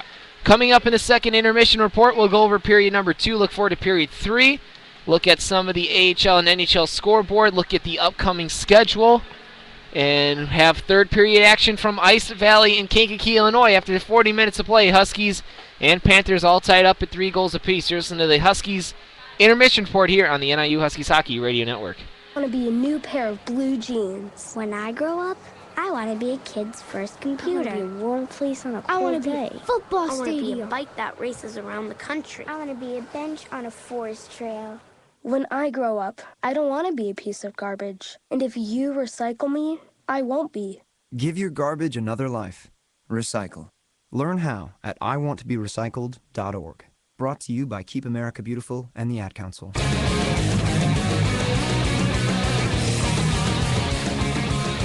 Gunzo's is your non-stop shop for all things hockey.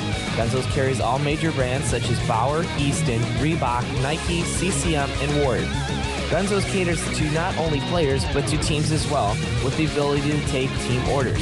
Gunzo's can customize jerseys, socks, t-shirts, warm-ups, and hockey bags. They have 3 convenient Chicagoland locations in River Forest, Morton Grove, and Chicago. Gunzo's is also the official equipment supplier of the Northern Illinois Huskies. Gunzo's Hockey Headquarters, where you will be treated like a pro. A boy born in Joplin, Missouri was fascinated by anything with wheels and a motor. The odds of him going on to fascinate millions with his talent, 1 in 260,000. The odds of him having 15 career NASCAR victories, 1 in 1.7 million. The odds of a child being diagnosed with autism, 1 in 88. I'm Jamie McMurray, and my niece has autism. Learn more at autismspeaks.org/signs. Brought to you by Autism Speaks and the Ad Council. When I have an asthma attack, I feel scared. It's kind of like an elephant is on my chest. I feel like I'm choking. Sometimes my parents have to take me to the hospital. You know how to react to their asthma attacks. Here's how to prevent them. Visit www.noattacks.org or call your doctor, because even one attack is one too many. I feel like a fish with no water. Brought to you by the EPA and the Ad Council. Hey, you're sitting around listening to the radio when you could be on it. You think I'm kidding? The Illinois Center for Broadcasting is looking for people just like you to enroll for classes right now. Stop wishing you were on the air and get down to making it happen. At ICB, students are trained by some of the best and brightest professionals in the industry. And not only that, you'll learn the ins and outs of both radio and TV. You'll be ready to take the airwaves by storm. There couldn't be a better time than now to hop on to beonair.com and fill out that application. It only takes a few minutes, and when you're done, you'll have taken the first step to getting on a fast track to your dreams. Once again, that's beonair.com, or you can call 630-916-1700. Classes are filling up fast, though, so you'd better get going. So what are you still doing here? Go now. 630-916-1700 or visit beonair.com. The Illinois Center for Broadcasting, where broadcasting careers begin. Green light. Hey girl. School zone. I'm getting hungry. Car changing lanes. You want to meet me for pizza? Stop sign. Intersection clear. Yeah. Street. Pizza sounds good. Ball in street? Girl in street! It's hard to concentrate on two things at once, like texting and driving. Stop the text, stop the wrecks. How will you stop texting and driving? Tell us at stoptextstoprex.org. Brought to you by the National Highway Traffic Safety Administration and the Ad Council.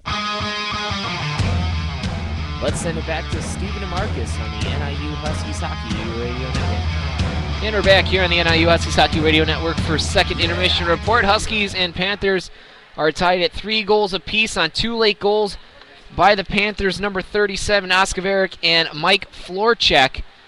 A couple tips out in front, and just like that, things are tied at 3 apiece. D3 score update, they're losing 7-2.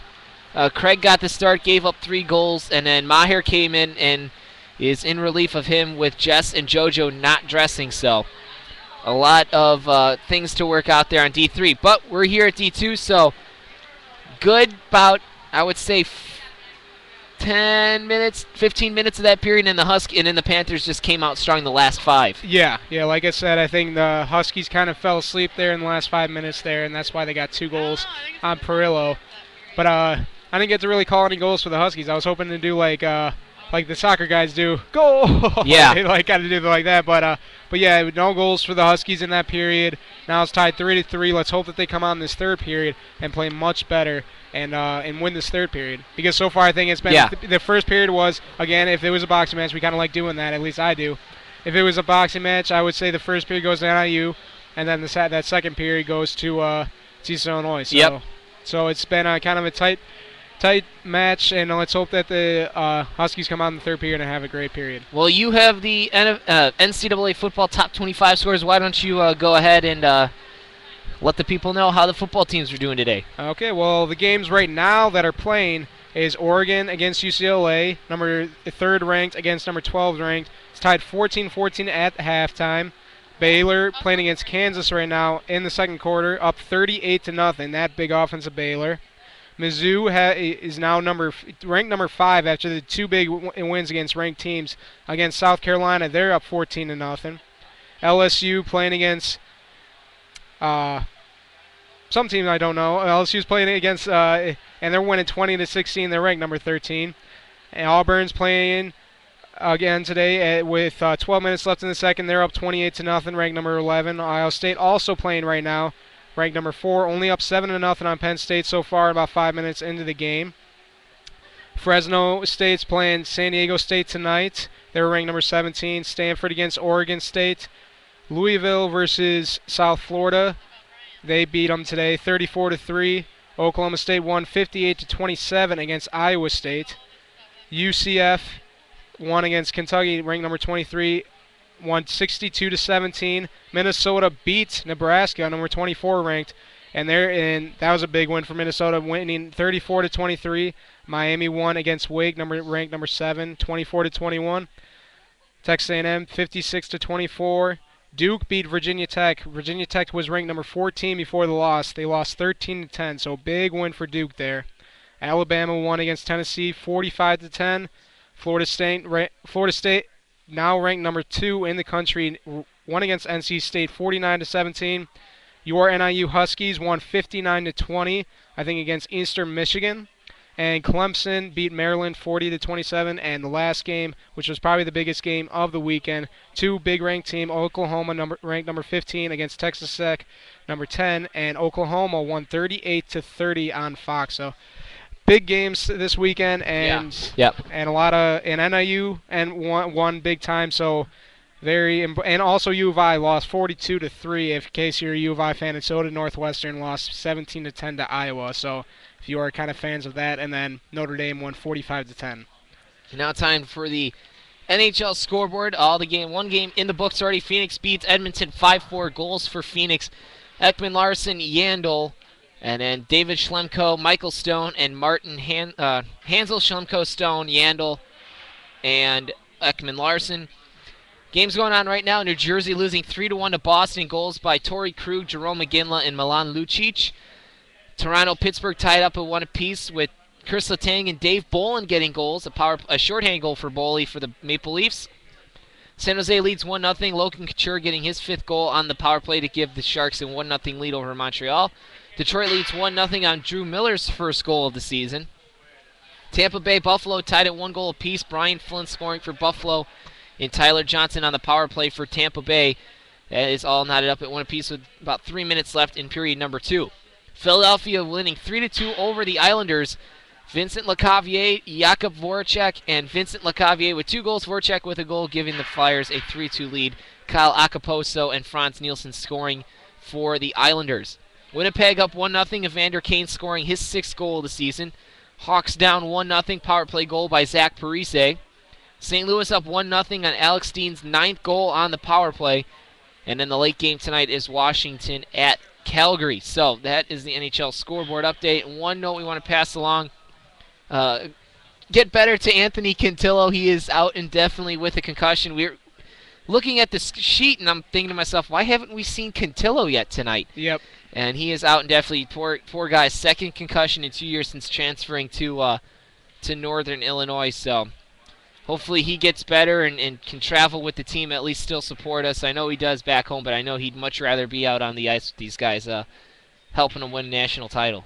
Yeah, and I mean, it really is too bad that he's got another concussion, so he's probably going to be out a while, and we really hope that he makes a nice recovery and comes back before the season really ends or comes back next season. So both teams are out back on the ice just about 2 minutes before we get back into play here. Huskies and Panthers tied at 3 goals apiece. Greenberg with 1, Leon with 2. And now you will have your play-by-play guy that's probably the better play-by-play guy do the 3rd period, so you guys can tune back in for NIU Huskies. What are you saying? Everybody tuned out when they heard that I wasn't doing the play-by-play? That's what I'm thinking. Oh, okay. The only people that stayed were Grandma Duffy and then your mom and dad. I almost guarantee it. Oh, and then the girl Ricky that's sitting next to us, I saw that she left. I think she left because she didn't want to hear the play-by-play. So you're just scaring everybody away, aren't you? I think I am. Oh boy, Duffy. We love to give you crap. It's fun. I wanted to give myself crap because I know that I'm not the best. Oh, man. All right, both teams out on the ice getting ready. It's going to be the first line of Sukel, Remley, and Leon with Schwartz and Hickey out on the defense. Faceoffs won by the Huskies, controlled by Hickey. Out through center ice for Remley. He dumps it into the offensive zone, now controlled nicely by Krieghauser. Krieghauser gives that one up off the glass for Leon Sukel. Now going to give away to Connor Cox. Leon picks his pocket with a shot into the glove of Teskey. He holds on, whistle stops, 1940. 3-3 is a little bit of a scrum there out in front of Teskey. Yeah, and you saw there Nick Leon making a good forecheck and making a good shot on Teskey there. But right now, hopefully that you see Northern Illinois come out here fast in the 3rd period and get a lot of shots on goal on Teskey. Leon dumps it in. Here's Sukel and Remley. Sukel with a stuff attempt. Teskey's down early. Sukel, couple whacks. And it's controlled by Florchek. Florchek near side half boards, now taken by Tyler Sukel with a shot in and out of the chest of Teskey, and it comes back to center ice where Hickey can control. Hickey looking to find Leon, but controlled by a goal scorer, Glenn Oscaveric. Perillo back to control behind his net, swings it around for Hickey. Hickey out through center ice looking for Sukel or Nadzila. And the Huskies lose control, and Turbrock sends it out through center ice. Here's Turk with a shot in and out of the glove of Perillo, and that almost snuck in there. Here come the Panthers.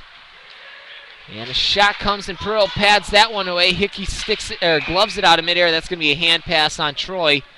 18:40 left in the game. 3-3 the score. Right now, all Eastern Illinois. Even though that Hickey got a hand pass there, it was a good job by keeping that puck out, because that could have been a good second chance there for Eastern Illinois after Perillo gave up a rebound. So even though they got a hand pass and now it's a face-off, it was a good job by Hickey there. And face-off is won by Nadzila, controlled by Herlin. He swings it all the way around the boards out to center ice, now back to the Panther zone. Taken by Salazar. Salazar up through center ice, and Herlin pumps that one back into the left of Teskey. Now it's controlled by Salazar. Salazar up through the Panther zone, now through neutral ice. Gives it over for 24. The shot off the pass. Perillo gives up a rebound, but the Panthers can't bury it. Nedzila finds Bach. Bach into the offensive zone for Pounds and Herlin, and Teskey's going to glove that one and hold on to it. 3-3 your score, 18:06 left in the game, and right now all Teskey wants to do is cover up the puck and not give the Huskies any kind of opportunity. Yeah, but you've really seen Teskey ever since that end of the first period. He really has been playing very solid for this team. We haven't gotten as many shots as we have usually been getting, but he's still playing very solid, making some good saves here on Northern Illinois. Here's Josh, and he has a shot sticked away, and Gorsica is left all alone in the slot. He fanned on a shot attempt off the pass from Greeny. Here's Troy Herlin. Herlin backhanded for Gorsica. And out come the Eastern Illinois Panthers. There's a shot out in front, and that's sticked away nicely by Husky. I don't think it even got to Perillo.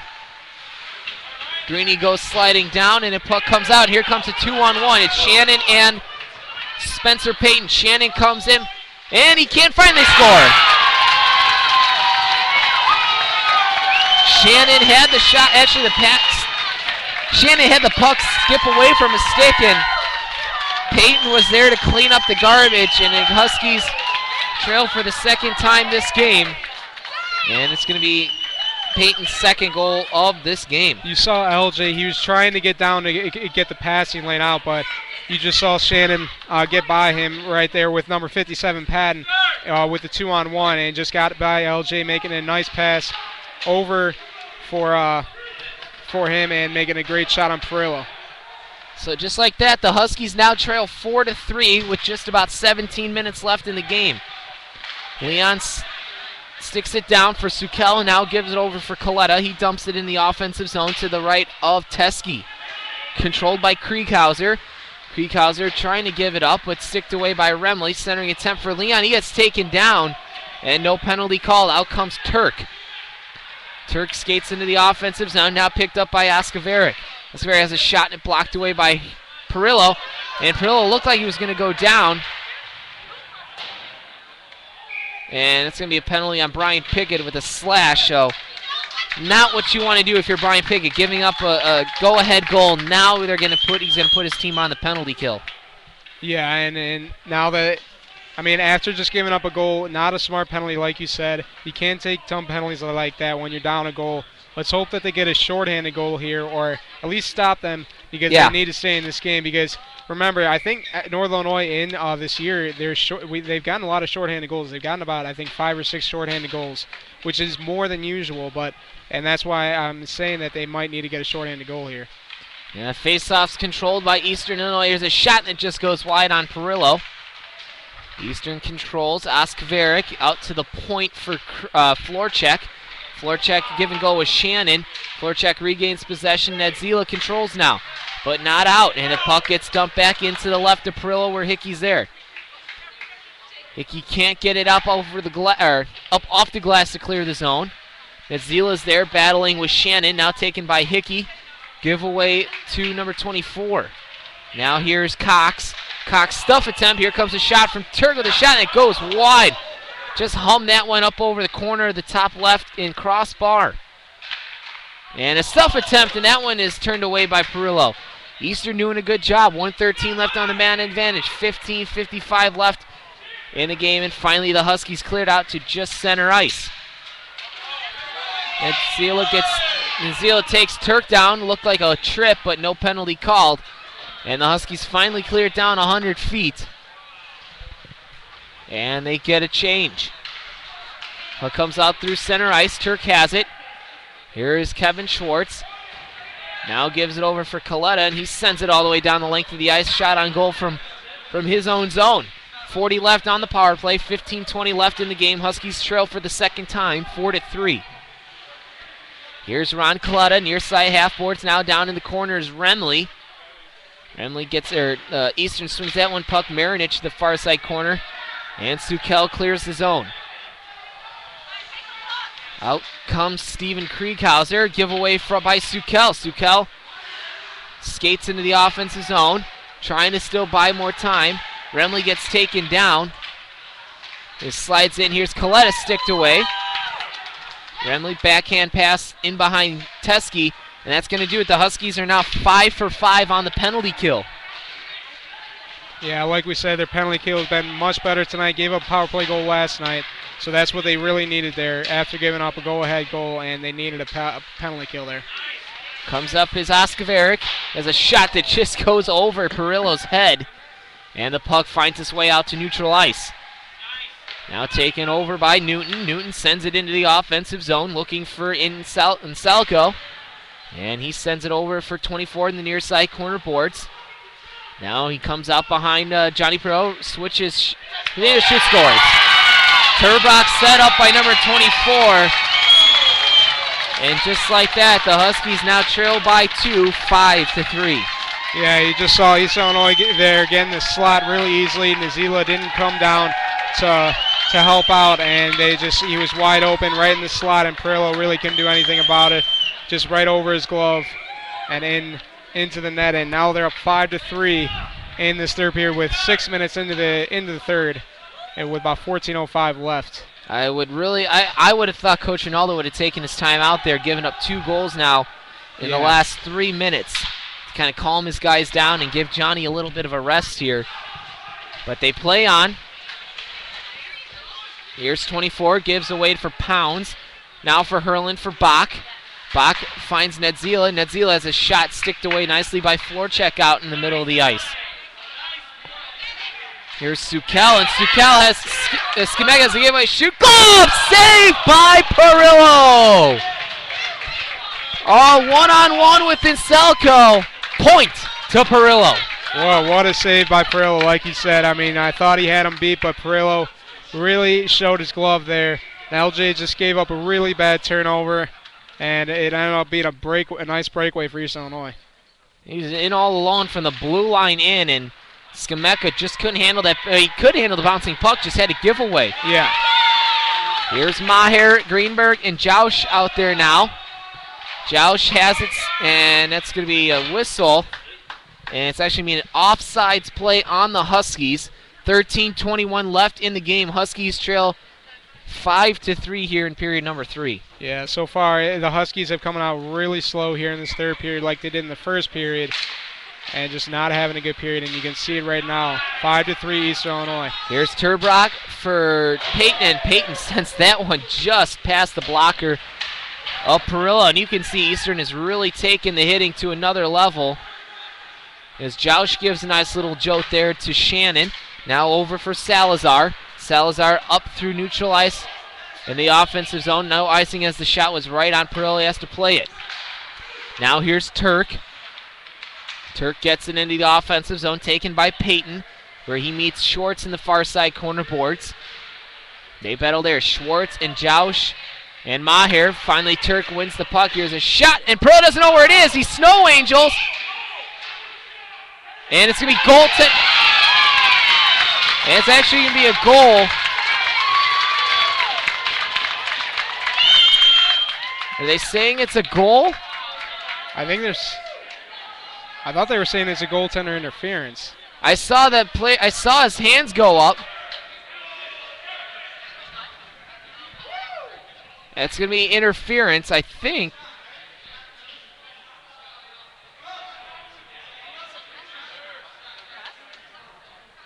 I swear I saw that the referee's hands go up like that, so it wasn't interference. And it's going to be actually a penalty shot is what it's going to be. Oh, okay. Yeah, you're so right. So penalty shot is the call. Yep, and it was a penalty on Northern Illinois, but yeah, no goal. But it is going to be a penalty shot by number 2. So it's going to be Turk. So Johnny needs to come up big here. Penalty shot for Turk. Here comes Turk, 2 goals this season. Goes wide left, now comes back through the middle of the ice. Stick handles there, poke check, and Perillo makes the save! Went for the poke check, and I think Johnny got a pad on it and patted it up into the protective netting. And Johnny keeps the team alive. 5-3, 12:35 left in the period. Yeah, big save there where he almost beat him. Excuse me, but Perillo ended up making making a great save off the right pad, and you saw his players were very happy with him, keeping him in this game. Here's Sukel. Now for Leon. Out through the neutral ice. Leon tries to evade a check. He does. Finally gets into the offensive zone. Evades another check. And that's one thing I think he needs to realize is that he can't always go around the check. When you play teams like ISU, you can't dipsy-do around guys. You just got to get it in deep and get shots on net. That one just gets deflected wide on Perillo. Here come the Huskies, Tyler Sukel. Sukel out through center ice into the Eastern Panther zone. Sukel, short side save there by Teske, and it comes up over his net, and Panthers come out. Here's Florchek. Florchek one-on-one with Coletta, and he wins that battle, does Florchek.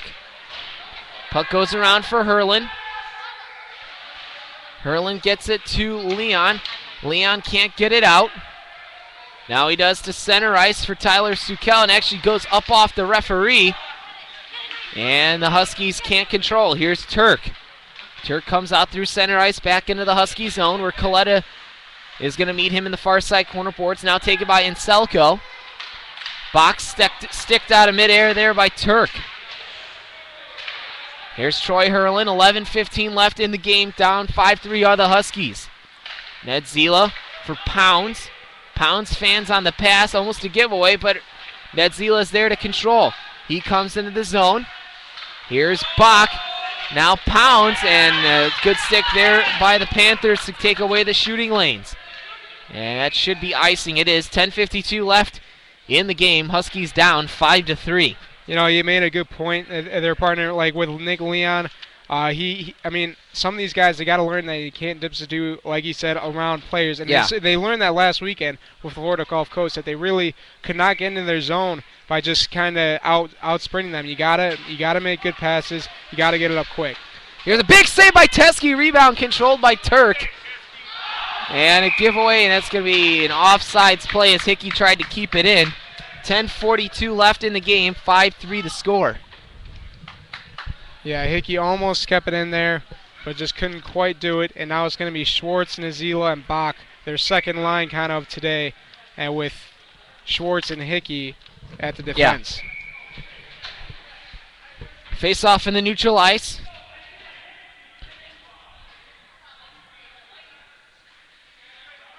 Get the right personnel out there for Eastern, and the face-off is controlled by the Panthers. Here's Tim Shannon getting it in deep. Here's Schwartz now, battling with Spencer Payton.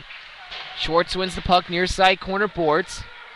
Nedzil is there trying to get it out, and he does out to center ice, and the Panthers retreat back into their own zone. Here is Brian Pounds. Pounds and Florchek battle, and Florchek wins that, gives it over for Payton deep, but Schwartz can't get it. Puck's in on Perillo. He covers up. 10:10 left in the period. 5-3 Huskies trail for just the second time this weekend. Yeah, and Perillo, he so far, Keys, Perillo, guys have to step up and don't fall asleep on this team. So far, all three Keys have not really worked out for me. Perillo is having a decent game, but not a great one. Guys haven't stepped up, and they fell asleep in the first and third period. Here's Greenberg looking for Gorzica and Joush up on the rush. And now Herlin controls. Neutral ice now for Jake. Jake gets into the offensive zone. Takes a little shot that's sticked away by a Panther out in front of Teske. And Oskaveric has that one given away at center ice to Herlin. Now for Coletta. Back for Troy. Herlin up off a Panther back into center ice. Almost lost an edge there was Newton. Joush has to control, and that's going to be an offsides play. Whistle blows. 9:33 left in the period. 5-3. Huskies still trail. And this is exactly what happened last year when the Panthers came up and visited us. We took the first game and took them a little lightly in game two, and they beat us, and that kind of hurt us in the rankings a little bit. Well, I think what you're seeing is a lot of lines are mixed up, so not a lot of chemistry right now between these lines. Yeah. So, I think that's what you're seeing right now because we have so many injuries and so many guys out. So let's hope that they can kind of get it together in the rest of this period. And to be, here comes, I'll get to my point here in a second. Here's Nick Remley up into the offense zone with a shot that flares up over the crossbar. Here's Nick Leon now, near side corner boards. finds Remley with a shot into the glove of Teskey. He covers. 9:08 left in the period. 5-3 Huskies. But like I was going to say, especially this weekend with stats out, with Boris at a wedding, Rosinski's injured, Quintillo out indefinitely with a concussion. Yep. You got 4 guys out, and it's not like you can really call anybody up from D3 because they're spread thin as it is already. Yeah. And I'm not knocking on D3, but is there a legitimate player on that team that can come up and fill a role on D2? I think the captain. Weems? Yeah, Weemsy. Yeah, I think he could come up and he could play pretty well for this team. And you got guys like Swastek and Cornier that did play with the D2 team last year, but there is a reason they're on D3 right now, to kind of get their reps. And do the coaching staff feel that they've gotten enough reps to make a transition to D2 as Johnny holds on to that one from Shannon, and he covers up the puck. 8:31 left in the game. No, I've seen Eastern is doing what Weed should have been doing the whole game. They're getting shots on Pearl, even from the blue line. They're really not waiting to make the perfect pass. They're just shooting on them, and it's really showing up on the scoreboard. That's what Northern Illinois really needs to do, is kind of get more pucks to the net so they can get some garbage goals. There's a shot into the glove of Perillo, and Perillo's looked sharp here the last 4 or 5 minutes, especially just before the shootout goal and beyond, as that shot came from Florchek from the point. Yeah, and I was hoping that the shootout save would kind of get this team into gear, but so far it's just Perillo that's kind of come back after that big save from him. Here's Hurlin up to the point, kept in by the Panthers. Now Greenberg has it, 2-on-1 with Pounds.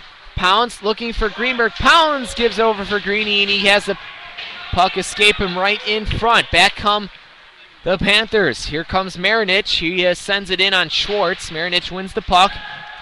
Has a giveaway to Pounds. Now for Greenberg. And it's a 3-on-2 if they hurry. Greenberg passes sticked away there. That's Zila trying a shot attempt, but that one's blocked by Teskey. Here battling in is Greenberg, looking for a centering attempt.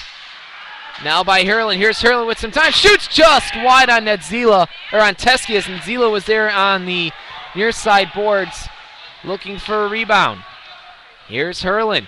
Another shot in on the near side corner board. 7:20 left. Huskies trail 5-3.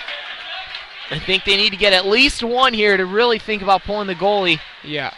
In the next not to pull the goalie in the next couple minutes, but to get a goal in the next 3 or 4 minutes for sure. Yeah, because they need that goal to kind of get back in this game. There's still 2 goals down, and it's always tough to get 2 goals in a row when you pull the goalie. 2-0 Minnesota as Scandella gets a power play goal again for Minnesota. So the Hawks now down 2-0 with 19 left in the first. 19 seconds left in the first. As that one's off short side from Leon. Sukel, the shot, that one's blocked out in front. Leon's stick is tied up nicely by Anselco, and he does not allow him to get a shot off. Here's 24 up through the ice. And Leon controls. Here comes the Huskies back up the ice with some speed. Leon with a trying to go fancy move, and he just can't do it. As Coletta has that one taken away by 24, and he pumps it in on Perillo just wide. And the Panthers go for a full line change. Here's Tyler Sukel, 6:18 left in the period. 5-3 your score. Huskies trail by 2. Here's Nick Leon looking for Remley as it goes up off his stick into the protective netting. 6:09 left in the game. Huskies down 5-3. Yeah, and you got to, with Perillo, I mean, East Illinois is just taking shots right from the blue line right away. You got to always be careful with these shots that are so far out. You saw that a couple days ago with the Blackhawks.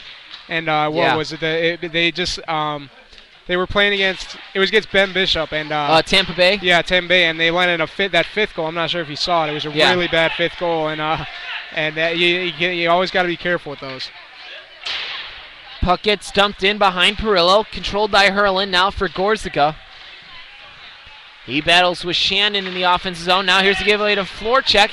There's a shot, a big save by Perillo, and they score. Perillo made the first save, and Shannon buries it. And it's 6-3 Eastern Illinois. Yeah, Perillo made the first save there, but Eastern Illinois just ended up getting the rebound and just went right over him. He couldn't get his blocker side up, and ended up getting their 6th goal, and now it's 6-3, and I think they just maybe put this one away, and unless Northern Illinois can make an amazing comeback. There's about 6 minutes left. I mean, there's time, but let's be honest here. They haven't played the Huskies have not only not played a full 60 minutes. They really haven't played. They haven't played a full weekend. Yeah, I mean since Mizzou. Yeah, and they haven't even really played 40 minutes tonight. They've really kind of been asleep the whole night. Here's Coletto the shot, and Teskey makes the save. 5:30 left in the period. 6-3 now the score. Teskey is the only one with the win. If he holds on, this will be the second only win of the season for Eastern Illinois. So, well, you got to hope that you get Justin back next weekend, maybe in a couple weekends. Yeah. Or in the 2 weekends. Yep. Yeah. You got to hope that you get Stets back, and obviously you're going to get Boris back. Probably not going to get Kent Hill back for a while, but. No, yeah, he's according to him, he's out indefinitely. So. Yeah. The poor guy, he said he was having trouble, blurred vision and just a lot of headaches, and he said it was last on Friday that he got it, and he played Saturday. Or no, let me look at the. Let me get what he said for sure is what happened. As Teskey's back to play for it, giveaway here controlled by Anselco, given away for Leon. Now Anselco controls back to the near side corner boards. Yeah, he said. Oh, no, that's not it. That's not what he said.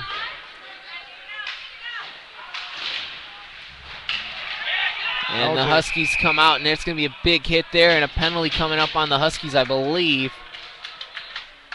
It'll be Brian Pounds. No, but it's going to be actually, Brian Pounds. Yeah, you're right.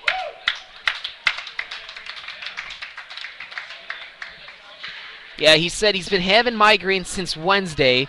Took a big hit last night that jarred him pretty good. Couldn't remember a lot about the game and didn't play in the third. Yeah. Got it checked out and got the news today that it was a concussion, and they have him out indefinitely. So.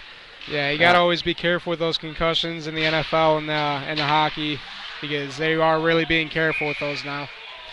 If it was back in the 90s, he'd probably still be playing, but would say, just give me some painkillers, I'll be all right. Yeah, but now in the modern day, parents and coaches are very, very careful with those concussions. You got to always be careful with those. Which is good, though. Yeah, because you're now seeing a lot of players later in life having trouble with kind of brain tumors and a lot of Here's stuff. Shannon with a shot, big save by Pro. Rebound comes out, and it's cleared by Schwartz. Yeah, so he had a concussion last year. That's why I say he only played 9 games for the Huskies before he was shut down for the season, and he only got in about 9 games this year, including the preseason. So, Cantillo, if you're listening, get better, buddy. Hope to see you out at the rink supporting the team. I know if you ever want to join commentary, there's definitely a spot for you up here to kind of help us out. As Pearl has that one in and out of his glove. Taken by Schwartz. Here is number 2, Turk. Has a shot go wide on Schwartz. 1 minute left on the power play.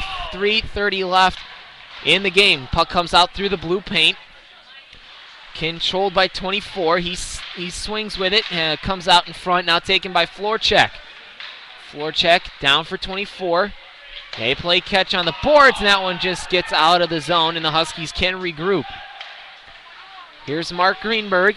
Pass from Sukel. Greenberg in 2-on-2. Here's Coletta. Shot, big save by Teskey as the big defenseman was up on the rush. Here's Sukel now battling with an Anselco on the far side corner boards. Anselco gets it out through center ice. Now through to Herlin for Coletta. Back into the Panther zone, taken by Oskaveric into the Husky zone. 18 left on the power play for the Panthers. Huskies come out through neutral ice. Here's Troy Hickey. He evades a hit. Looking for a starting pass. Here's Nick Riley. Shoot, big save by Teskey.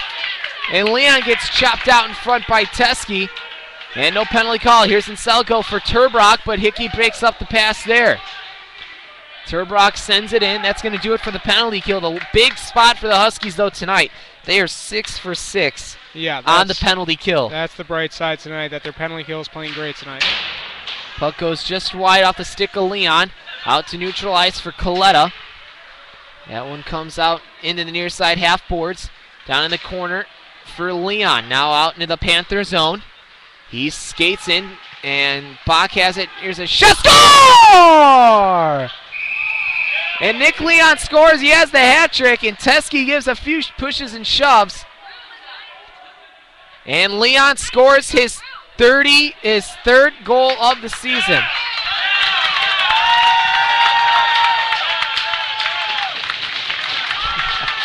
He's giving his hat off to all the fans that are. And I don't know if there's going to be another penalty on Teskey. I'm not sure if the refs really heard what Leon said. I don't know what Leon was doing there. He must have said something to maybe the goalie of Teskey, but Teskey didn't take too kindly to it. Now Leon's going to just go out for the game. Let's see what they put up on the scoreboard, what the penalty was, and if that goal does still stand. It should stand. Yeah, it should stand. It was just I think it was an unsportsmanlike conduct. So I'm not sure who got the assist there on Leon's goal, but it's 6-4 with 1:50 left. Remley's getting the explanation now from the referees. So at 18-10, Leon gets the hat trick, but he gets a penalty and he's gone with the game since it's only about 1:50 left. Yep, and that's too bad because we could have maybe gotten another goal, a quick goal there, maybe gotten back to this game, but now with a minute left and we're going to be on the penalty kill. Yep. With 2 goals down, I can't see it happening. I mean, weirder things have happened, but it would be a very surprising comeback. So the goal should stand. It does. Leon gets the penalty. But yeah, you saw that Leon after every goal, he was always kind of giving a kind of like a celebration in Eastern Illinois' face, and they were always never too happy about that. On that third goal, I think that he was kind of jawing at Teskey there and some of the defensemen, so they ended up pushing him into Teskey. And it looks like Spencer Payton for the Panthers is going to get a penalty as well. He's down in the box. I'm not quite sure what his penalty is. He might be serving it. Could be. And so is number 20 going to go in the box. A lot of penalties here. I think some roughing penalties and some unsportsmanlike conduct penalties here. So in period 3, there's at least one penalty up for Leon. There's 2 guys in the box for Eastern. I have not seen or heard a call from the refs as to what the penalties are. Yeah, they're still trying to figure it out themselves. I think there's just so many people that there's a big scruff there that it was just. I think Leon scored the goal. He said something. Teskey got a penalty for pushing and shoving out in front. And then number 20, I think Newton's going to serve Teskey's penalty. So the Huskies actually come out with a goal and a 5-on-3. Leon's been tossed. Okay, so the goal does stand, and the goal stands, and we have a 5-on-3 for 2 minutes. Actually, a 5-on-4. So it must have been 2 maybe misconduct penalties, and then now a minor by Eastern Illinois. So look for Johnny. Here comes Johnny, and the extra attacker's out. So it's a 6-on-4, and that one goes wide. No icing called. And the Huskies going to go on their second power play of the night. Here's Rob Bach, and Greenberg has to turn away with it. 1:26 left in the game. 1:34 left in the power play. So the Huskies will finish the game with the man advantage. Here's Tyler Sukel into the offensive zone. Sukel looking for Remley. The shot, that one just goes wide. Sukel looking again. Off the boards for Herlin. Herlin now has it with a shot into the glove of Teskey. He covers up. 1:06 left. Bach pushing and shoving out in front. 1:04 left in the game. Huskies still have a 6-on-4. Yeah, and this is where you could get 2 goals right in a row if you do have a power play on this, and you can pull the goalie 6-on-4. Yeah. Usually at 6-on-5, it's very tough to get 2 goals in a row, but on a 6-on-4, you could do it. So. 17 seconds. Yep, 17 seconds. I still haven't gotten that yet, but I really hope to get that DVD pretty soon. That's a new movie. If the Hawks can do it, we can do it. Yeah. Right? I mean, it's a little different, but the hope is still there. The Hawks are one of the best teams probably in the world. But. Here's Bach now for Hickey. Hickey has it, controlling for Sukel. Herlin with a shot pass there. Score! Big Rob Bach finds the puck loose into the left of Teskey. I actually think that was Nick Remley that that got the goal. No, I think it was Bacher. Was it Bach or Remley? I think it was Bach. Was it Bach? I think Bach should get the goal. I saw his big body out in front. Maybe I thought it was Remley. I'm going to give it to Bach because I'm nice. Okay. But I don't know. But go. I mean, I'm giving it to Bach. At least we got a goal. But it's now we're down 6-5, and then we have 45 seconds to get one more goal just to tie this game up. So it's going to be 5-on-5. I believe Johnny will get pulled to get 6-on-5 here. So that's a power play goal for Bach. And now Eastern's going to take their one allotted timeout. So a lot of action here in the last 2 or 3 minutes of this game.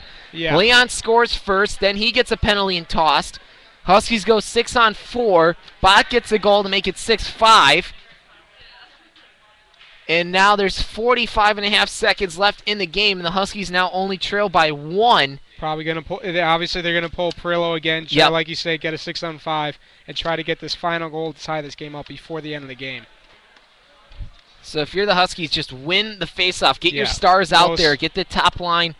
Now with Leon out, I'm wondering who's going to be on the top line with Sukel. It's probably going to be Remley, Sukel. I'm thinking probably Bach. Yeah. And then probably Hickey because he's got him with that forward defenseman that you need, and Herlin. Yep. And then I don't know who's going to be the sixth guy that comes out. Maybe Probably Greeny. Greeny. Yep. Got to get your stars out there. And we have a good call there. It's actually going to be Greeny. So Bach will probably be the one. Yep, because he's kind of the bigger body, gets in front of the goalie, kind of screens him. Big face-off here, and Remley so here we go. Remley wins it to Herlin. Huskies need to get it into the offensive zone. And Remley got it, but into neutral ice it comes. 39 left. And it's going to go up off the protective net. So neutral zone face-off here coming on the far side of the ice. 36 seconds left. Another big face-off here. We need to win this so we can get Perillo out. Get get that six-man in there. So 6-5. 36 seconds left in the game. Here's Remley in the face-off circle. Remley wins it, gives it over for Hickey. Hickey off the boards for Greenberg. Here's Greenberg. He gets into the zone. Johnny's out, and the extra checker is Bach. Here's a shot. Teskey makes the save. Where is it? It's loose. Here's Herlin with a shot. Oh, he almost went. I thought he had it. Almost said goal, and it went wide. Here's Herlin with a shot, or Hickey with a shot. Troy gets it in behind the net. Here's Mark Greenberg. Stuff attempt by Bach, and he can't bury it. 8 seconds left. Here's a shot out in front. Sukel can't get it. And it goes in the net, and the Panthers win the game. Sukel's in there now. Bach's in there with Teskey.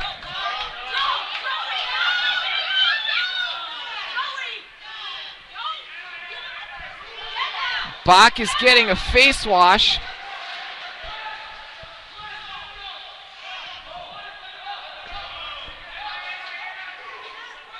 You can see that's number 28, Salazar. They kind of went after Bach there.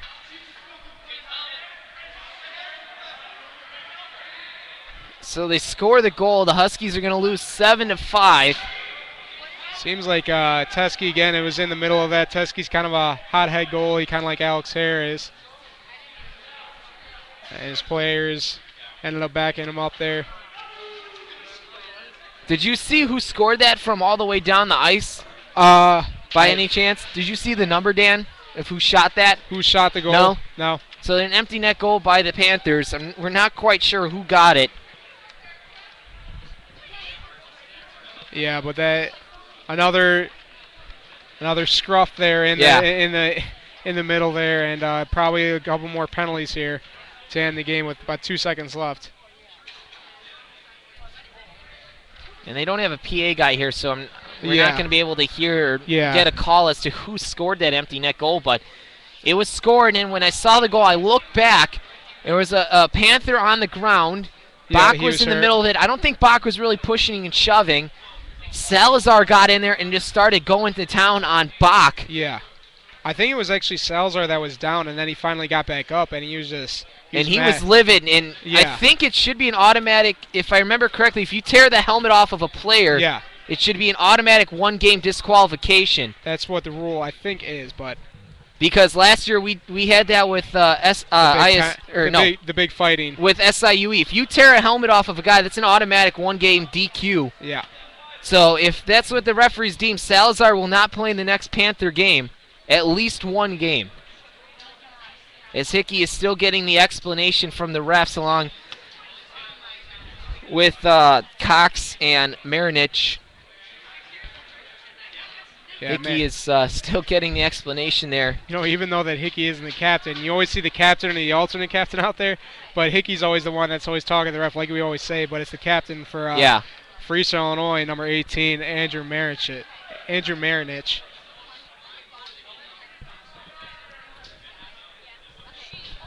So both teams, this will do it. I mean, the game's pretty much over. There's unless they take that goal off. I don't know if they're gonna. I don't think they're gonna take the goal off. But I don't think they'll take the goal off. Yeah.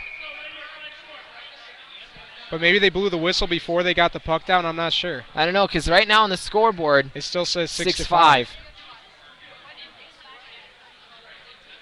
I mean, like you said, it's 2 seconds. It really wouldn't matter either way because it's going to be just a face-off and then not really get a chance. So if you're the Huskies, I mean, and look who they got out there. You got Hickey, Joush, Gorzica, and Greeny. Yep. To just take the face-off. Yeah, it looks like it's still going to be 6-5. They're going to take, and it's going to be the end game. And the Panthers win their second game of the season and split the weekend series with the Huskies. Give credit to Johnny P. He played a brilliant game in his first start in a couple years. Yep. But the Huskies fall 6-5, so I don't think they gave them that empty net goal. Yeah, they didn't. I think they blew the whistle before they got it down. I think they were kind of having that fight before they shot the goal. So let's hope that there's not any problems in the handshaking here. No, So 6-5 is the final from Ice Valley. Huskies getting a hat trick from Nick Leon's score on the power play by Rob Bach and Mark Greenberg connecting. And just like that, the Huskies now fall to 6-5-2 going into their first set of rankings in the MACA.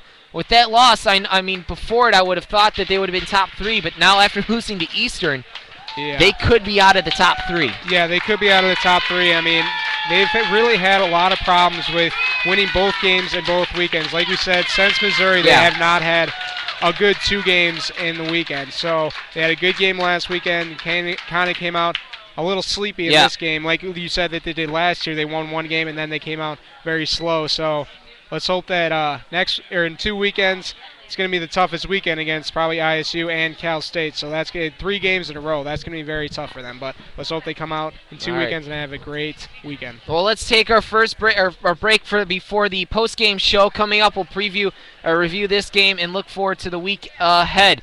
Huskies lose 6-5 here at Ice Valley. We'll be right back at the post-game show. You're listening to Huskies Hockey on the NIU Huskies Hockey Radio Network.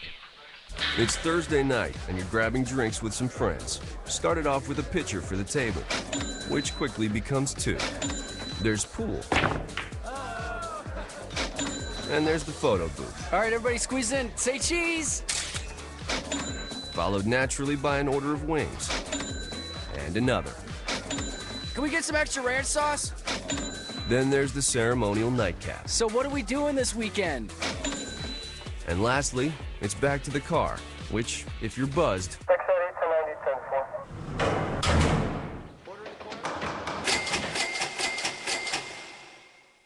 could be the most expensive night of your life. Getting pulled over for buzzed driving could cost you around $10,000 in fines, legal fees, and increased insurance rates. Nothing kills a buzz like getting pulled over for buzzed driving, because buzzed driving is drunk driving. Brought to you by the National Highway Traffic Safety Administration and the Ad Council. Over here at jamsonair.com, we play anything and everything. You might hear...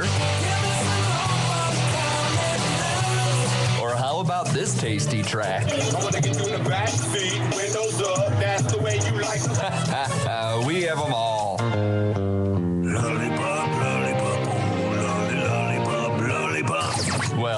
maybe not that. jamsonair.com. Radio when you want it. We know balancing family, friends, work, and free time keeps you busy. We want to help you start your day off right. Whether you're visiting for business or for pleasure, you'll always get a clean and fresh Hampton bed. Free high-speed internet access, free hot breakfast served daily with fresh baked waffles and hearty oatmeal with toppings, friendly, helpful service, and much more. For one rate, guaranteed. If you're not satisfied, we don't expect you to pay.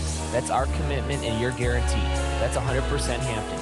Go to hamptoninn.com to find the nearest location.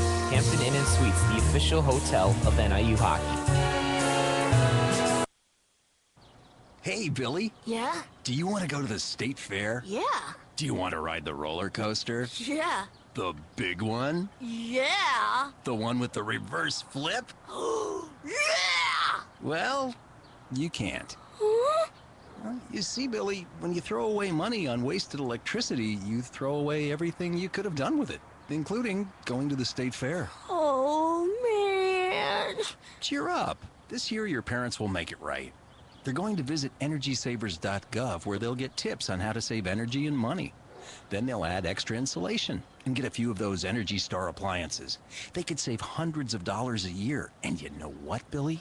What? They'll take you to the state fair next year. But I want to go this year. I know you do, Billy. I know you do. Saving energy saves you money. Learn more at EnergySavers.gov. Brought to you by the U.S. Department of Energy and the Ad Council. Have you always wanted to be on radio or television? Don't lie to yourself, of course you have. That means that you need to come to the Illinois Center for Broadcasting. At ICB, you'll learn everything you need to know. Hands-on training in audio programming, video editing, and much, much more. Financial assistance is available for those who qualify, so you've got no excuse. Go online to beonair.com or call 630-916